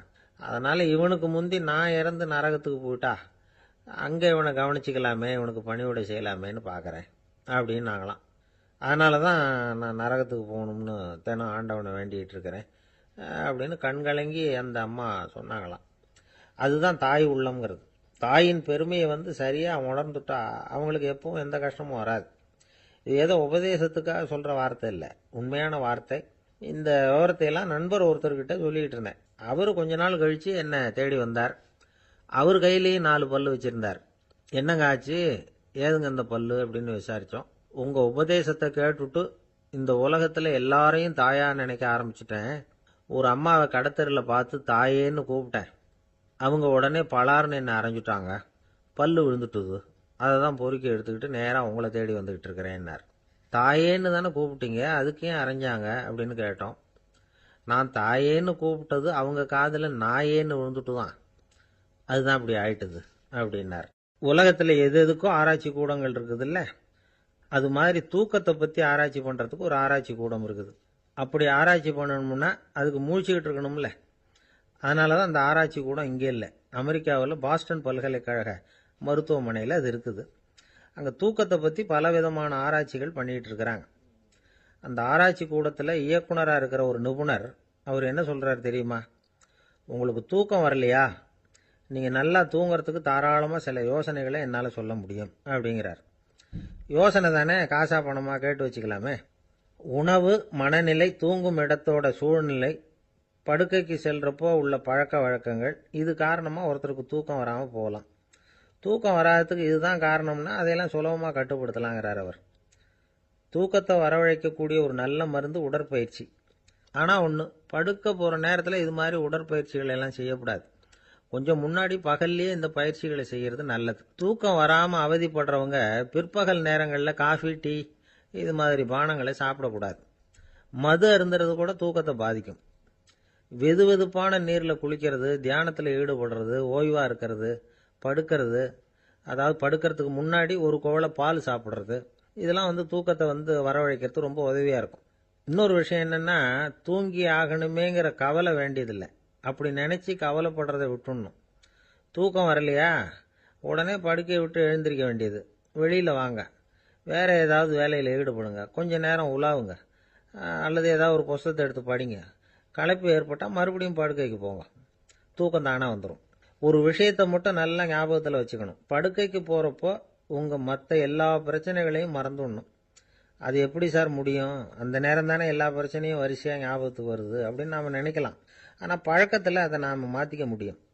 கொஞ்சம் முயற்சி பண்ணணும், அவ்வளோதான். இது எல்லாமே ஆராய்ச்சி பண்ணி பார்த்துட்டு அந்த நிபுணர் சொல்கிற கருத்து தான். இன்னொரு விஷயமும் அவர் சொல்கிறார். அது என்னென்னா, உடல் கோளாறு காரணமாக தூக்கம் வராமல் அவதிப்படுறவங்களுக்கெல்லாம் இந்த யோசனைகள் சரியாக வராது அப்படிங்கிறார். அதுக்கெல்லாம் மருத்துவ சிகிச்சை கொடுத்து தான் சரி பண்ணணும். சில பேருக்கு நடு ராத்திரியில் மூச்சு திணறல் ஏற்பட்டு தூக்கம் வராமல் போயிடும். ஊரெல்லாம் தூங்குறப்ப தான் மட்டும் தூங்காமல் மூழ்கிட்டு இருக்கிறது, ஊரெல்லாம் மூழ்கிட்டு இருக்கிறப்போ தான் மட்டும் தூங்குறது, இது மாதிரி கோளாறுகளால் சில பேர் பாதிக்கப்படலாம். காலு தசை முறுக்கிக்கிறதுனால சில பேருக்கு அடிக்கடி விழிப்பு வரலாம். மன அழற்சி காரணமாக சில பேருக்கு தூக்கம் வராது. இது மாதிரி கோளாறுகளுக்கெல்லாம் அதுக்கு தகுந்த மாதிரி சிகிச்சை கொடுத்து தான் சரி பண்ண வேண்டியிருக்கும். எந்த கோளாறும் இல்லாமல் தூக்கம் வரலைன்னா ஆரம்பத்தில் சொன்ன முறைகளை கடைபிடிச்சு பார்க்கலாம். தூக்கம் வந்ததுன்னா யோசனை சொன்ன அந்த நிபுணருக்கு நன்றி சொல்லலாம். ஒருத்தர், ஏன் சார் பஸ்ஸில் தூங்குறது கெட்ட பழக்கமானு கேட்டார். இல்லையே, நான் கூட பஸ்ஸில் போகிறப்ப தூங்கிட்டு தானே போவேன் அப்படின்னார் இன்னொருத்தர். அப்புறம் ஏன் என்ன டிரைவர் வேலை வேணாம்னு வீட்டுக்கு அனுப்பி வச்சுட்டாங்க அப்படின்னாராம் அவர். ஒரு ஆஃபீஸில் வேலை பார்க்குற ஒருத்தர் ஏதோ தப்பு பண்ணிவிட்டார். உடனே மேல் அதிகாரி அவரை கூப்பிட்டு அனுப்புனார். நீ செஞ்சது தப்புன்னார் கோபமா. இது ஒரு ரகம். சில அதிகாரிகள் இப்படி நீங்கள் செஞ்சது தப்புன்னு சொல்கிறதில்ல, நீங்கள் செஞ்சது சரி அப்படின்னு சொல்கிறதில்ல. எப்படி சொல்லுவாங்கன்னா, நீங்கள் செஞ்சது சரியில்லைன்னு நான் நினைக்கிறேன் அப்படின்னு சொல்லுவாங்களாம். அதாவது சில பேர் நீங்கள் செஞ்சது தப்புங்கிறாங்க, அதையே மாற்றி சொல்கிறாரு இவர், நீங்கள் செஞ்சது சரியில்லைன்னு நினைக்கிறேன். இது ரெண்டும் அர்த்தம் ஒன்று தான், இருந்தாலும் வார்த்தைகள் வித்தியாசம். நிர்வாக திறமை இல்லாத ஒரு அதிகாரி யூ ஆர் ராங் அப்படின்னு சொல்லுவாராம். நிர்வாக திறமை உள்ள அதிகாரியாக இருந்தால் அதையே கொஞ்சம் மாற்றி I think you are not correct அப்படிம்பாராம். இதுதான் வித்தியாசம். இருந்தாலும் வார்த்தைகளை உபயோகப்படுத்துகிற விதத்தை வச்சு தான் வேலை நல்லா நடக்கிறதும் நடக்காததும் இருக்கு. விவரம் தெரிஞ்சவங்க என்ன சொல்கிறாங்க தெரியுமா? Be a leader not a boss அப்படிங்கிறாங்க. ஒரு லீடராக பாஸாக இருக்காதே அப்படிங்கிறாங்க. சரி, அப்படின்னா லீடருக்கும் பாஸுக்கும் வித்தியாசம் உண்டா அப்படின்னு கேட்டால் இருக்குன்னு சொல்கிறாங்க. லீடருங்கிறவர் வேற, பாஸுங்கிறவர் வேற. ஒரு லீடர் எப்படி நடந்துக்குவார், ஒரு பாஸ் எப்படி நடந்துக்குவார், இதை முதல்ல நாம் தெரிஞ்சுக்கணும். அவங்க எப்படி நடந்துக்குவாங்க அப்படிங்கிறதுக்கு சில விவரங்கள் இருக்கு. அதை கேட்டோம்னா நாம் புரிஞ்சுக்கலாம் அதை. அதாவது பாஸுங்கிறவர் விரட்டிக்கிட்டே இருப்பார், லீடருங்கிறவர் ஊக்கப்படுத்திக்கிட்டே இருப்பார். நாளைக்கு சாயந்தரத்துக்குள்ள அந்த வேலையை செஞ்சு முடிக்கலைன்னா தொலைச்சி விடுவோம் தொலைச்சி அப்படிம்பார் அவர். இவர் எப்படி சொல்லுவார்னா, இது வரைக்கும் நீங்கள் செஞ்சிருக்கிற வேலை ரொம்ப அற்புதம் அப்படிம்பார். பாஸுங்கிறவர் அதிகாரத்தை நம்பி செயல்படுறவர், லீடருங்கிறவர் நல்லெண்ணத்தை நம்பி செயல்படுறவர். நம்மகிட்ட அதிகாரம் இருக்கு, பவர் இருக்கு, அதனால காரியத்தை சாதிச்சுடலாம் அப்படின்னு நினைக்கிறவர் அவர்.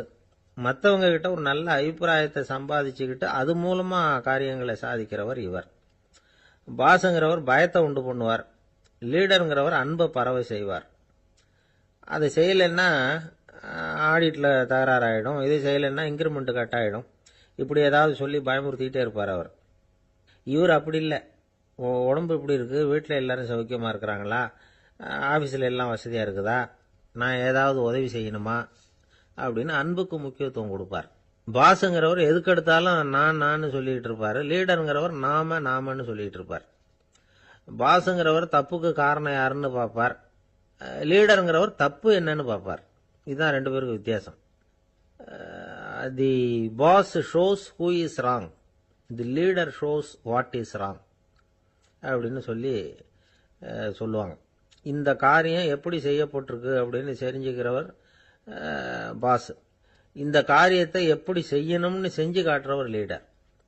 பாஸுங்கிறவர் பணியாளர்களை திட்டுவார், லீடர் மரியாதைக்குரியவராக நடத்துவார், அதுக்குரியவராக அவர் நடந்துக்குவார்.